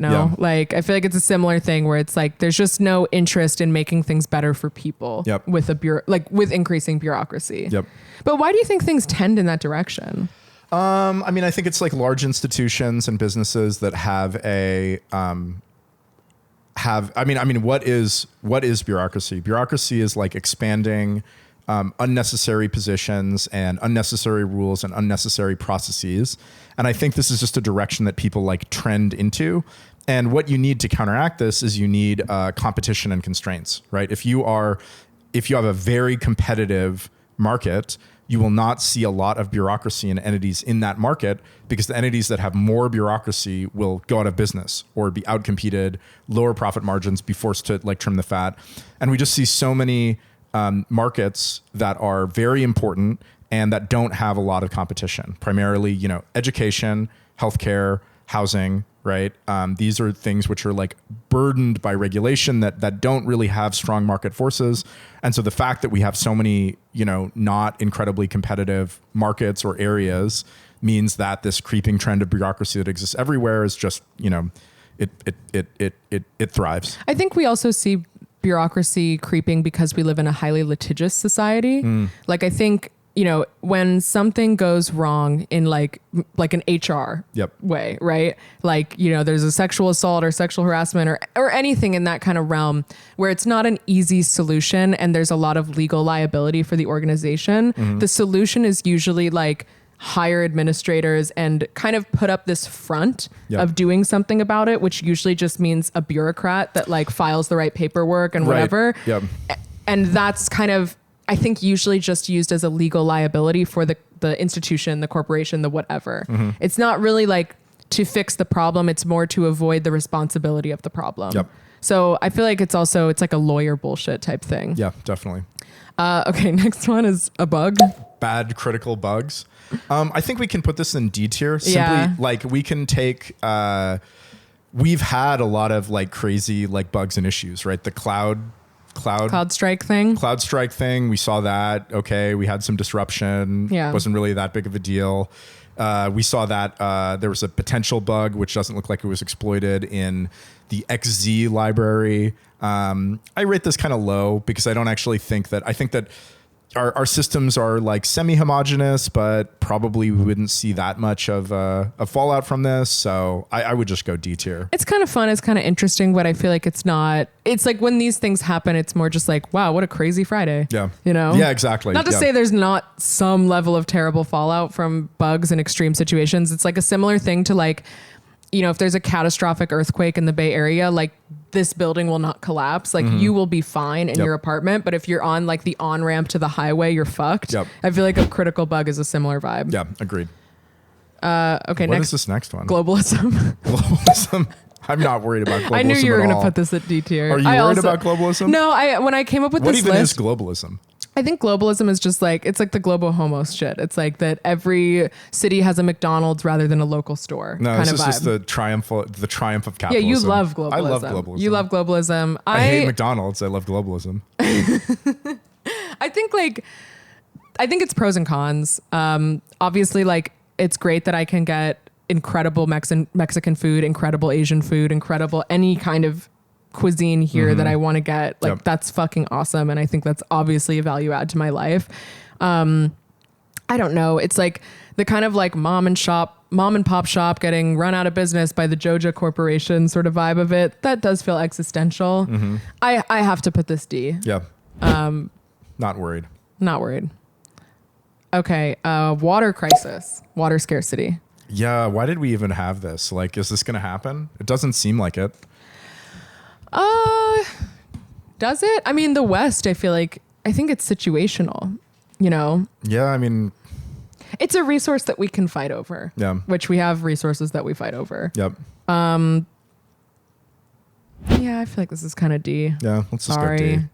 World War III. World War III. I don't know. Yeah, interesting. It doesn't feel like we're getting closer to World War III. I think everyone would disagree with you. Yeah, I just don't buy it. I mean, like, okay. But it feels like we're always closer to World War III than we've ever been. Yeah. You know? It just doesn't seem like, I just don't think it's going to happen. You're just vibe check? Yeah, I mean, what would it be? It would be Russia or China, right? Or Iran, well, maybe. I think more like nuclear situation. Yeah. Like, are we closer to like some sort of nuclear situation than we have been in the past? Doesn't seem like it. I mean, really? I mean, Iran, like, is very close to having lots of nukes. Yeah. Would they just nuke Israel? I mean, I don't think that they would because I think they would be fucked. Well, okay. One of the things that I was actually talking about this the other day with someone. because we were discussing the threat of AI. And one of the things that they're saying is like, oh, well, you know, because like if AI is open source, then it's like less of a threat because like more people will have access to great AI and it won't just be like some groups that do. But also then it's kind of more of a threat because then anyone has access to AI. And the question that came to my mind is, are nukes open source? And the answer is yes. The theory of how to make a nuke is open source knowledge.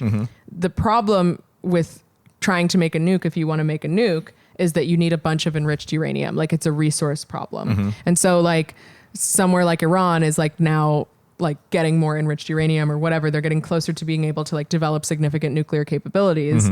It's like an interesting question to think about, like, what if nukes were just like open source and that like anyone in their backyard could make a nuke? Like, I mean, how that would would clearly change the be world? bad. Well, but it's like kind of, or it would be like this weird kind of like game theory. Detente? No, I don't think so. I think firearms and nukes are like different. So then I guess drawing that out, it's like, if Iran is like a more chaotic actor than has ever had access to nukes before, I do think we're closer to nuclear war than we were before because like Iran is more likely to use nukes than the US or Russia or China. You know what I mean? I mean, I wonder, they'd be so fucked. They'd be so Well, everyone would be fucked. so fucked, kinda. I mean, they'd just get like invaded, right? If they used nuclear weapons. By us? I mean, yeah, They might get invaded by us anyway, bro. Yeah. Like that's what we do. Yeah. I kind of think this is C tier. I won't argue with C tier. World War III. World War III for C tier, along with climate change. Yeah, along with climate change, yeah. CBDC.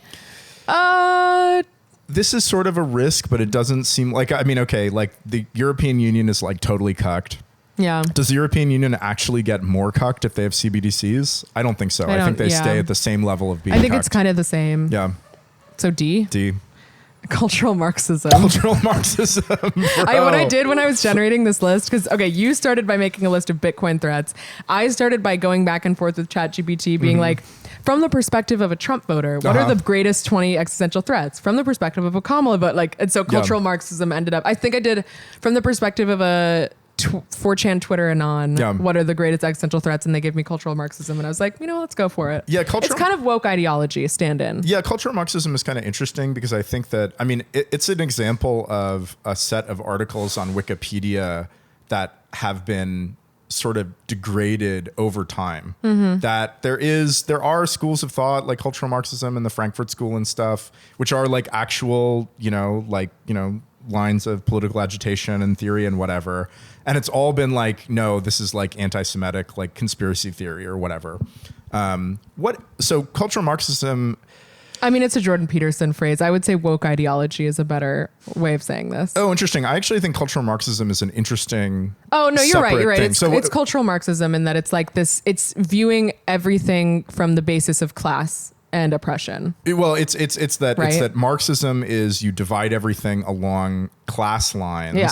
And that is the way that you. And the upper class inherently oppresses the privileged class or the whatever inherently oppresses the underclasses. That's right. Yeah. And this is cultural Marxism is sort of saying like, well, no, what if we do it along these sort of like class, race, disability, sexuality lines? And there are, if you are a white, cis, straight man, you are inherently oppressing. You're the top. Yeah. And you're oppressing everybody who is below you. It's sort of like a reconfiguration of communism, basically, that isn't explicitly along economic lines. Yeah, I think it's the thing that I really hate about cultural Marxism is that I think it's a very poisonous state of mind that's extremely infective. Yep. Like it's very easy when you start thinking through that frame to not be able to see things in a different way. Yeah.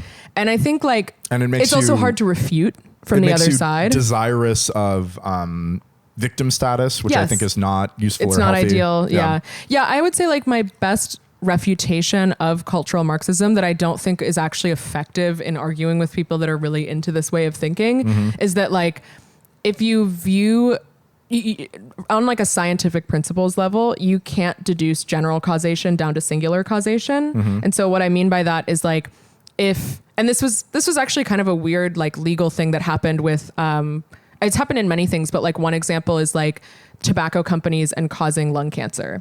Can an individual person who has lung cancer from smoking cigarettes sue a tobacco company for causing their cancer?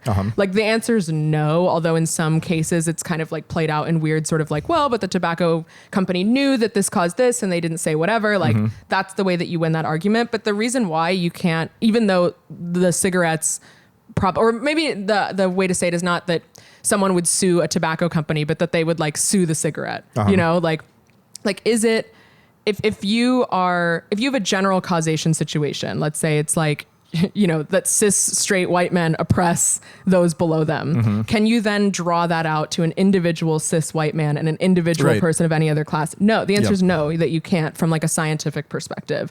You can't reduce those things, but that's the entire basis of the way that cultural Marxism functions in society is that like we draw out these individual cases and we use general causation, general frameworks of cultural Marxism to prove individual cases. And like, yeah, it's a logical fallacy, I guess. But like, that doesn't matter mostly to those people. But I would say that's kind of my best like refutation. That's my best like red pill woke brain, like whatever. But I think the thing that sucks is like, I went to college during the Trump election. So I like very much had like woke brain for quite a few years. Did you have like Trump derangement syndrome? No, I never really like hated Trump like that. I was like a Bernie bro. I was like not post left, but like, you know, the dirtbag left. I was like a dirtbag leftist in college. And so like, I kind of didn't like the woke thing, but I also kind of like went with it and agreed with it. I mean, I'm a Native American woman working in STEM. So, you know, like, that's right, yeah. I'm like I'm the bottom of the hierarchy or whatever, bottom which is of insane. the totem pole. Yeah, the bottom of the totem pole, as they say. And so I think like there's a lot, and so like a lot of it was pushed on me, right? Like it's just like you get scholarships, you get attention, you get like kind of special status, and people tell you that that's like the situation, even though I knew it wasn't really true. It's just when you're young and like you're told that and you're told that you're special, it's like easy to just kind of buy into. And because like sexism, racism, et cetera, like does play out in weird microaggression ways that do affect my life. Do I think it's the worst thing in the world? No. And that's the problem, is that cultural Marxists think that it's the worst thing in the world. But it's really hard when you start seeing things from the woke ideology perspective to unlearn that. Like, and I think it makes people more, it makes people more racist, right? Like it makes people like more prone to weird stereotypical behavior and kind of like sectioning people off in ways that are just like not true to someone's individual experience necessarily. Yeah. And it also makes people more racist because it all of a sudden justifies entire classes of racism. You know, that you're allowed to be racist to white people. Yeah. And it's just like, you can never break out of it, right? Like there's no end game. There's no final destination really, like because the victimhood status is the important status. Like the goal is not actually to de-victimize yourself. I would probably put this in like C tier. Yeah, I was going to say C bad, also. But I'm not super worried about it. I think it's like, it kind of is self-defeating in a way, because like, I think people that are especially prone to it end up being not super successful in their life. You know? Which is why I recommend young people against it. Next one, God is Dead. God is Dead. This one is like death of morality, death of like cultural consistency around like a religious morality, lack of meaning, loss of meaning. I'm not worried about this. I'm not worried. I think it's good. Yeah, generally I think it's good. I think religion is like, there's certainly benefits to religion that I see, but overall not so great. It's hard for me to know where to rank this because I like this. Like I think it's good that I think the lack of faith in the current traditional religions is inevitable with the transition that we're doing. Like, it's just, there's so much information available to you that wasn't available before. And I think with that would come a crisis of faith necessarily. And I think it's an opportunity to create new meaning. And I feel like it's also kind of like my focus, you know? So in a way I want to rank it as S because it's like, I like it the most. Like I want it to happen and I think it is happening, but it's also kind of D for that reason. Yeah, I'd say D. Okay, God is Dead, D. One thing that we didn't include, which would be a good one, is declining birth rates. Yeah, I know. I thought about that too. I realized it after we did it. Let's fake rank that now. I put that as D, but I know you're not going to do that. Oh no, I mean I'd put it as higher. I know you're like S tier. Maybe S tier. I mean, it seems like this is a malaise that is affecting almost all countries. Yeah. Including the most like productive countries. Well, actually, we have environmental poisons as like a. I basically made one that was like xenoestrogens. Oh yeah, but it kind of ties into that a little bit. Yeah, it's not entirely that though. Yeah, although that is an interesting thing. The decline in sperm count. Sperm count. Yeah, I think, global has been crazy, and it's happening in a lot of different places, and it's not clear why. That one is a very interesting one. I don't think that it's related. Maybe it's partially causative. Yeah. But I think the main thing is just changes in what is perceived as having high status. That people want to, we've sort of gone into this like capitalism oriented like status games where it's like, are you successful? Do you have a career? Do you have money, et cetera? And saying like, oh, I'm a mother, or like I, have a bunch of kids doesn't really play into that status game. Yeah. And so I think it's just everybody playing these different status games, including a lot of women who are playing these status games that now compete with like fertility, right? Yeah, it's also, I think the God is dead thing ties into this too. It's like we used to have more of a moral framework for having children, and now that framework is being questioned. Yep. And I think, whether this is the responsibility of capitalism or other things, it's probably primarily capitalism. We're a more individualistic society, and people are more concerned about how will having kids affect my individual experience of life, Yep. But I don't think, I don't know. So maybe it's higher than D. Maybe I put it at C with cultural Marxism, where I think it's like kind of a poisonous way of going about life. I'd put it above. We're looking at a scenario where like Korea and Japan, just taking examples, are like in decline. But what happens? Like, what is this catastrophic thing that happens when the population declines? Those countries just get worse and worse off. You have a higher and higher tax burden supporting older people. Okay, so it's the kind of burden of supporting the older society on fewer people. And it's also it's economic contraction, right? The economy is people. And so if you have less people, you have these really painful economic contractions where companies shutter, companies close, quality of life isn't as good, people are less productive, people are like making less money. Don't you think it also offers opportunity, like more opportunities for an individual person though? Like if there's less like candidates for a job, you know what I mean? No, I don't think so. You don't think so? No, because I think fundamentally that, the growth in productivity is like kind of super linear, that like the larger the economy is, it's not just the size of the economy is like the number of people, the size of the economy divided by the number of people. It's that it's super linear, and that you add more people to the economy, you get more specialization. Each additional person is, yeah, I see what you're saying. It's like you have like also less of the people that like you have less of the like whatever right curve where like they really, really make a significant impact when you have less people overall. Yeah. So it's a general, poverty. So where do you put it then? I'd put it in A tier, I Damn. think. I feel like it's C tier for me, but good thing we don't even have a photo. Yeah, we don't have to argue over it. What's the next one? Hyperinflation? Hyperinflation. This is kind of one of those where it's like a God is dead thing, kind of, where it's like, I think it's happening. Well, no, the God is dead one I think is like actually good. The hyperinflation thing I think is bad. I think Bitcoin fixes this, I actually just don't think this is going to happen. I think that like in the US in particular, it's like, yeah, we can just inflate a little bit and like have a little bit higher taxes. Well, where do you switch to hyperinflation? I think there's a definition. I think it's that's what I don't know. 50% devaluation per year. Okay. So it's very high. It might even be higher than that. Yeah. I basically just think that it's probably impossible for the global reserve currency to reach hyperinflation levels. Like what the fuck does the world look like? Yeah. But yeah, I think maybe high inflation, I think, is likely. I think maybe the thing that could possibly trigger this would be a great decrease in the demand for U.S. treasuries. Yeah. That if suddenly the U.S. wasn't able to sell treasuries, that could sort of be like a death loop. Yeah. Maybe I'd put this in like B or C because I think that this could happen, but I'm not super worried about it. Yeah, I feel like it's a B tier one in that like, okay, maybe hyperinflation I'm not too worried about, but I definitely think that high inflation is almost inevitable. Yeah. So it's like, and I think it's like a major, major issue. And it makes me sad that people don't like understand why it's happening, Yeah. Like it makes me sad that people don't know what fiat is. They don't kind of understand that like gold maxi, Bitcoin maxi value prop. because I think it just makes people feel helpless and like they don't know what to do. Yeah, people would flock to Bitcoin. It'd be so great for Bitcoin. Yeah, let's do B. Okay. Next one, this is fake news, but it's misinformation. Misinformation. And I think we can also kind of put, with misinformation comes like narrative control. Yeah. So like what we were talking about earlier with censorship, this is more like specifically like if there is the ability to kind of put out fake news or kind of manipulate the narrative in a certain way, that like some people will be able to do that, or some entities will be able to do that more than others. Yeah. I guess I'm not super worried about this. I'd put it in C tier. Like fake the Didn't news you has say always earlier been that fake. you were more concerned about that, like the Wikipedia point? Is that fake news?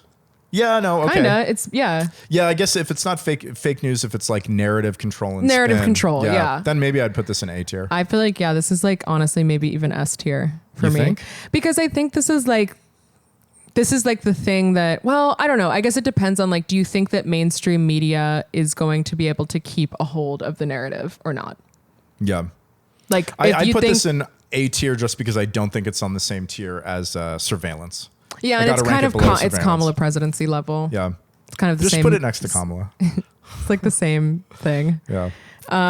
What's this one? This is AI. AI replaces us. Oh. And not enslaves us or automates us out of existence. Yeah, I mean, it is going to happen. This would be lit. I think that this is just like increasing productivity. Everybody gets better off. And like, even if you are, how well off you are is kind of determined by two factors. It's determined by sort of how much money you make, right? And then what you can buy with that money. Mm-hmm. So even if humans are sort of less productive compared to AI, if AI really automates us out of existence, the economy as a whole is so productive that people probably do have a pretty high standard of living. Yeah, I think there's a little bit of a weird, see, I hate to say like corporate greed because I know you're going to disagree with this perspective, but like, I feel like there's some companies and industries that have a priority towards like, just like making enough money and like providing a good service and kind of just like being a normal company. Mm-hmm. And then we kind of see a lot of these freako companies that just like, they literally have billions or trillions of dollars and they just want more, whether that's like individuals or institutions or companies or industries. And I think like the concern with AI automating people out of existence is not that people will be out of a job and that will make them sad and they won't have meaning or whatever. It's more that like, I think the ideal version of that would be that like the benefits and productivity are widely disseminated. And I'm not sure that that will be the case. You know what I mean? Yeah. Like, I think that like we're likely to see the first one person $1 billion company in the next like 3 years due to AI, which I think is great. I think that's fucking awesome. And that's crazy to even think about. But then the question becomes like, does that wealth just like, is that person just kind of like living large doing their thing, or does that trickle down? You know, like I think it generally trickles down. I mean, I think that you're like a trickle down economics bro, whereas I'm not a trickle down economics person because it's not literally trickling down. I think generally that when companies make a lot of money, it's because they produce things, they produce products and services that people want, and then this makes everybody better off. Yeah, I don't think it's like evil for people or companies to make a lot of money either, which like some people would say, it's like immoral to even make that much money. Yeah, like billionaires are immoral. Yeah, I don't agree with that perspective. And I think it's kind of just, it doesn't really make sense or hold up. I think it makes sense to try to build something that's successful. And if something is successful to that magnitude, it probably means that it's good and people want it. And that's a good thing. Yep. I don't know. The AI automating people out of existence thing, I think also kind of just plays into like the crisis of meaning, where it's like, okay, if a lot of people don't feel satisfied in their work, is it good if that work gets removed? What would they do instead? Like, what is the alternative? I don't know. Right. Like, I think for not that long, but for long enough that we kind of don't have enough collective memory of a before time, for a long time, it was such that you could go to school, you could get a certain degree, and that guaranteed you a career in that field for the rest of your life that you could slowly build on. Yep. And I think that era is over. And I don't think that era represents the mass of history, but it is it's a huge societal shift, especially when people have invested so much of their own personal money into education, and so many people are so in debt that like, I think it's this kind of weird, like, it's economic crisis, it's a lot of meaning uncertainty. crisis. Yes. Yeah. Where I don't know. I think it's more likely than AI enslaves us. Yes. Because this seems inevitable. Well, actually, let me think about this. I actually don't think this is going to happen for the same reasons that I view current AI as being a one-trick pony, which is these large language models. And I actually don't see them as, in their current form or as they are developing, I do not see them as automating people out of existence. I see them as augmenting people, not automating them out of existence. Yeah, but like you essentially like get rid of most entry-level jobs. Yeah, at that level. I think that is the normal creative destruction, that these people will find other things to do, that there'll be other industries that are created, other kinds of jobs that are created. I actually agree with that. I'm honestly not a doomer about this one. I think this is good. Yeah. I do think it's scary and difficult and will be hard for a lot of people. But like, I think it's interesting. Like whenever I talk to AI bros, they always are like, oh man, like, it's going to be so sad for my Amazon delivery driver when he gets automated out of existence by AI. And I'm like, bro, you're getting automated out of existence by AI way fucking sooner than your Amazon delivery driver because like software is easier to produce than hardware. Like, not to say that there will not be self-driving trucks or drone delivery services powered by AI or whatever. Like, I think probably those things will happen too. But well before that, every email job is gone. Every lawyer in a big corporate law firm where you just look through 100-page contracts is gone. So it's kind of weird. It's targeting this demographic of people that I don't think really realize that they're being targeted because I think they have degrees and credentials and so they think they're safe. You know? But again, this kind of gets into the wealth gap thing where it's like, there are some people who will realize that and they will become augmented employees. And there's some people who will not realize that and they will become like service workers, you know? And I don't think there's anything wrong with being a service worker. And I actually think maybe a lot of people would find more meaning in physical like jobs rather than sitting in an email, sending emails for a corporation that they hate. But the money is not the same. And it's a lot of uncertainty. I think maybe we go B tier. Yeah, I think we go B tier. One. Yeah, I think it's a lot of pros and cons. I think it will happen. I think there's a lot of benefits to it happening, but it's also going to be scary for people and existential. It's inherently existential.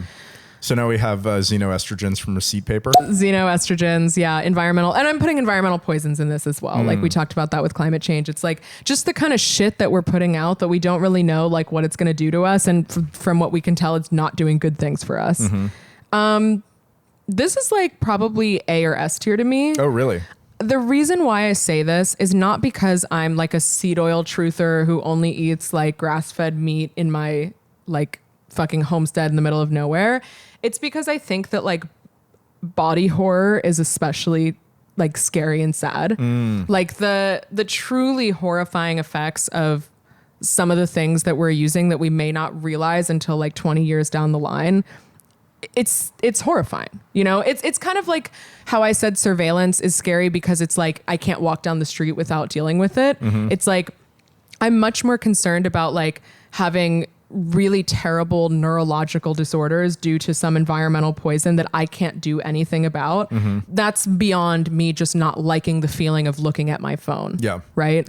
So for me, this is like, do I think we'll get through it? Yes. Do I think that humans are like, and the human body is very highly adaptive and probably more than we give it credit for? Yes. But it's more like, I feel like it's more like deeply horrifying to me. I think we should go S tier. I think we gotta go S tier. I don't think we have strange body horror high enough. Yeah. On the list. Strange body horror needs to be high. Yeah. It's S tier for sure. Okay, we got 5 left. And we're like at 2 hours into the episode. This is a long one. This is premium content. Yeah, this is incredible content. Okay, next one, NSA. I think this one was specifically NSA breaks Bitcoin. NSA breaks Bitcoin. Yeah. Wait, didn't we have an Illuminati one or Deep State one? Maybe it didn't. Oh, you know what? It didn't upload because it was like a weird file type, but I had Illuminati Deep State. Okay. So maybe we can kind of put that in there too. Yeah. I mean, for NSA breaks Bitcoin, I'm not worried about that. No, I don't think that they have crazy capabilities that we're not aware of. The crypto in Bitcoin is like very normie. There's a huge bug bounty on it for a long time, et cetera, et cetera, et cetera. So let's just do like Deep State Illuminati. Yeah. Are you concerned about the Deep State? No, I go like D. You are not concerned about the deep generally, state. I think like the way that government scares me is not so much in the conspiracy theory way. It's the, crazy incompetence and creeping bureaucracy and inefficiency.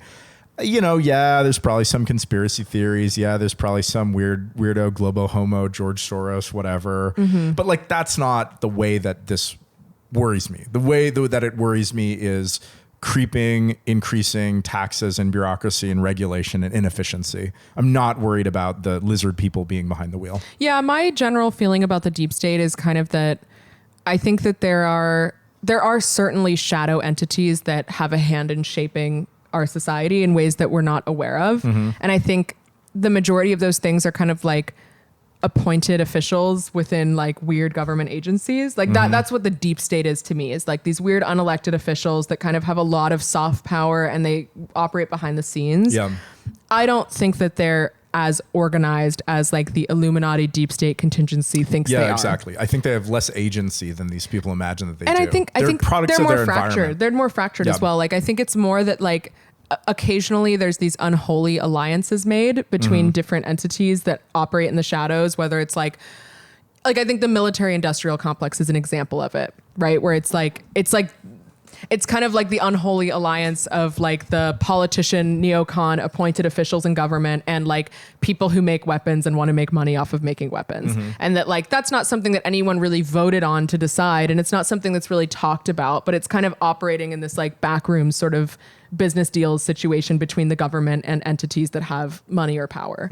And like, I think the deep state operates more like that, where it's like there's these kind of particular powerful entities that are mostly unseen. They maybe have some level of media narrative control such that no one ever really reports about them. And like they continue to exist in the shadows. But I don't think that they have a grand overarching plan. No.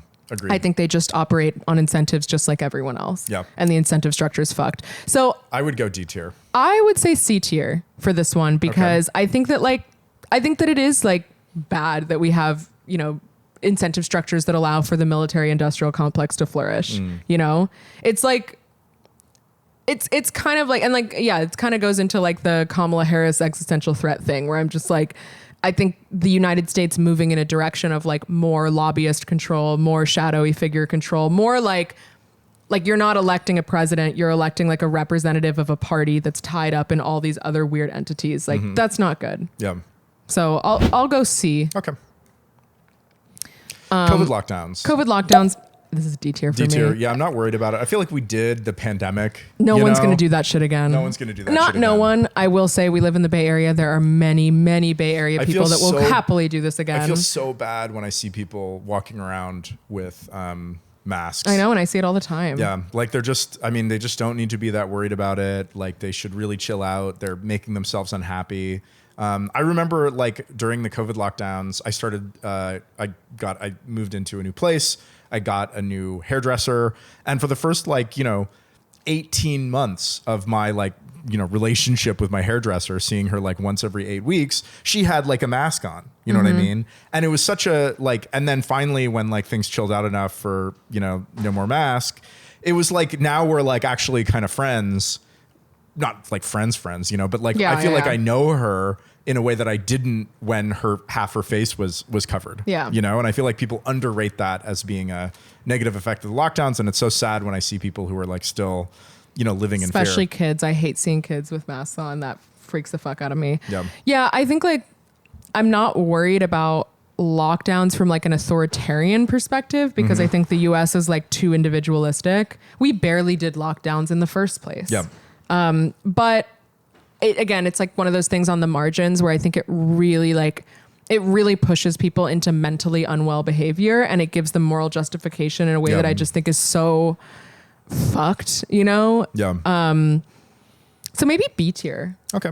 I don't know, because I feel like there's going to be more pandemics and more kind of things like that, like health scares. I think it's a big uncertainty. Like when we get that next pandemic, how do people? Yeah, are they like, no, we did this, we're not going to be crisy, or is it like, no, we're just going to be crazy again? Yeah, this one also kind of has a body horror vibe to it as well, so that's why I feel like it's also a little higher. What's the next one? Democracy failure. I mean, I would go D tier. I know you're going to go D tier. I fucking hate democracy. I mean, you know. Okay, but imagine democracy failure to the Democratic Party. Oh yeah, sure. Like we have like a mono party that just and realistically, I talk a lot of shit about democracy, but it's not because I think that democracy is not necessarily the best alternative in a lot of scenarios. It's that I wish people didn't like idolize it and think that it is a process for making good decisions. Yeah. Like take off the like radical anarchist hat for a sec. Yeah, then maybe I would actually go A tier. I mean, I see like the European Union becoming more and more authoritarian, and I think that what people can get away with under the guise of democracy is like worse and worse. Yeah. And it's appropriate that it's next to bureaucracy. Yeah. Right? Because it's like this kind of creeping, strangling thing that like in the name of democracy. Yeah. Yeah. A tier. Okay. Yep. We got two more. What's this? Quantum computing? computers. D. Fucking D tier. Yeah. Easy. I think quantum computers are like even less likely than AI. I don't see them happening. They're 100%. a huge industry. They're just this big academic grift. There are breakthroughs that when you read about, like, well, what was the actual breakthrough? It's like there is none. There is no workload that you can do on a quantum computer today that you're better off doing on a quantum computer than a classical computer. Literally zero. Literally none. Literally this none. should go below This shit D. is never gonna fucking happen. I know. Like if we had a Z tier, like I would put quantum computers in Z tier. They're just on not its gonna own. fucking happen. Yeah, I agree. Yeah. They're Last just not one. real. Yeah, no, I know. That's literally like, it's like fucking STEM nerd bullshit. Aliens. I don't know where to put this one. This one also has a kind of Revelations vibe to it. You know what I mean? Where it's like, it would actually be so fucking chaotic. Oh, it'd be lit. I would be so excited if there were aliens. But like, it very much depends on like, what's the situation in which there are aliens. Yeah, I mean, obviously right? if they're aliens and they just insta-nuke us, then that's not so good or interesting. I feel like, let's say aliens like a zoo hypothesis situation where like the aliens are like, hey guys, we've been watching you for a while and we like wanted to say hi. We're like highly advanced, but we're not going to like cause a big problem. But like, you know, we exist. We have the Galactic Federation. If you want to be a part of it, that'd be lit. This is the bureaucratic fair. Yeah, right. Oh yeah, we have aliens, but they're EU bureaucrats. Yeah. Now we have like hyper Brussels. We get to join like the alien UN. Yeah, the alien Euro. Yeah, I don't know. Aliens like would kind of unite us all, but I mean, like, how do we kind of change everything? Like, this is not gonna fucking happen. The universe is too fucking big. Faster than light travel is too fucking hard. You don't know. What if we're missing a piece? Like, I think if aliens exist, it is a zoo hypothesis situation, most likely. That they've been like farming us? No. The zoo hypothesis just means that they know about us and they're keeping themselves hidden. Yeah. Like we're in a zoo and we don't realize we're in a zoo. I actually just think that that's unlikely. If I was an alien, I'd just go say what's up and say hi to them. I think probably there would be benefits to like realizing that there's aliens out there and like seeing that there's other advanced life and everything that you'd learn from them. No, but like you're saying from our perspective? Yeah, from both. Yeah, so it's kind of good. So is it S or is it D? Because it's not really like, it does change everything. Like it is existential. We can't put it in S tier. No, I feel like it's, put it in S tier. Maybe it's like, I feel like it's just good. I don't know. It's probably just good. I mean, the one thing is that if I was an alien and I discovered another planet with alien life, I would quarantine them. I'd be like, you guys can do whatever the fuck you want on your planet. You guys are never leaving. Period. But that's what we could be in, and we just don't realize it because we don't realize the technology that they have. That's my point. Right. That's the rational thing from like an advanced civilization to do. Yeah. I don't fucking know about this one. D tier. Okay, D tier. There we go. Yay! Yeah, we're done. Okay, yeah. So we have in S tier. So in S tier we do have electrical scarcity, energy scarcity, global energy crisis, which I feel like we should downgrade. I feel like we put that in S tier before we like hit our stride, you know, of like what goes in the ranking. So is this one A or B? Let's go A. We can't disrank it. We can't. I'm just gonna put. I don't think I can put it in the front. I'm just gonna put it back there. Yep. So S tier is surveillance, solar flares, and xenoestrogen. Yeah, and surveillance is the one that like I think maybe out of all of these is like I'm personally worried about because I think it's maybe the most sort of insidious and surprising way that government control could get. And it kind of has like no solution, but that doesn't mean that we shouldn't try. Yeah. You know, it's not like an AI taking over, no solution where it's like, well, there's no point in trying. It's kind of one of those things where it's like the less that you accept it, the more that you fight back against it, the less it will like impact you. And imagine like just for example, how much worse tax policy could be if there was both universal surveillance and AI categorization of all of those images. Yeah. Getting really fine grained about like, hey, listen, I saw you go to Target and buy these things. Like, seems like maybe you're making a little bit more than I You're thought. letting on. Yeah. I feel like the S tier is like solar flares. What the fuck? Why the fuck is solar flare on S tier? because it's like it's biblical. It's biblical. It's Yeah, biblical. vibes based. Yeah. It's vibes based. I feel like the S tier, like your surveillance, I'm xenoestrogens, and then like solar flare is like Just its God. own thing. Yeah, it's like its own. And then A tier we have censorship, Kamala Harris presidency, misinformation / narrative control, bureaucracy, death of democracy, and global energy crisis. That group actually kind of makes sense together, don't you think? Yeah. It's sort of just like threats that feel like they're kind of happening, they're kind of impending. And then in the fucking let's see, add row below.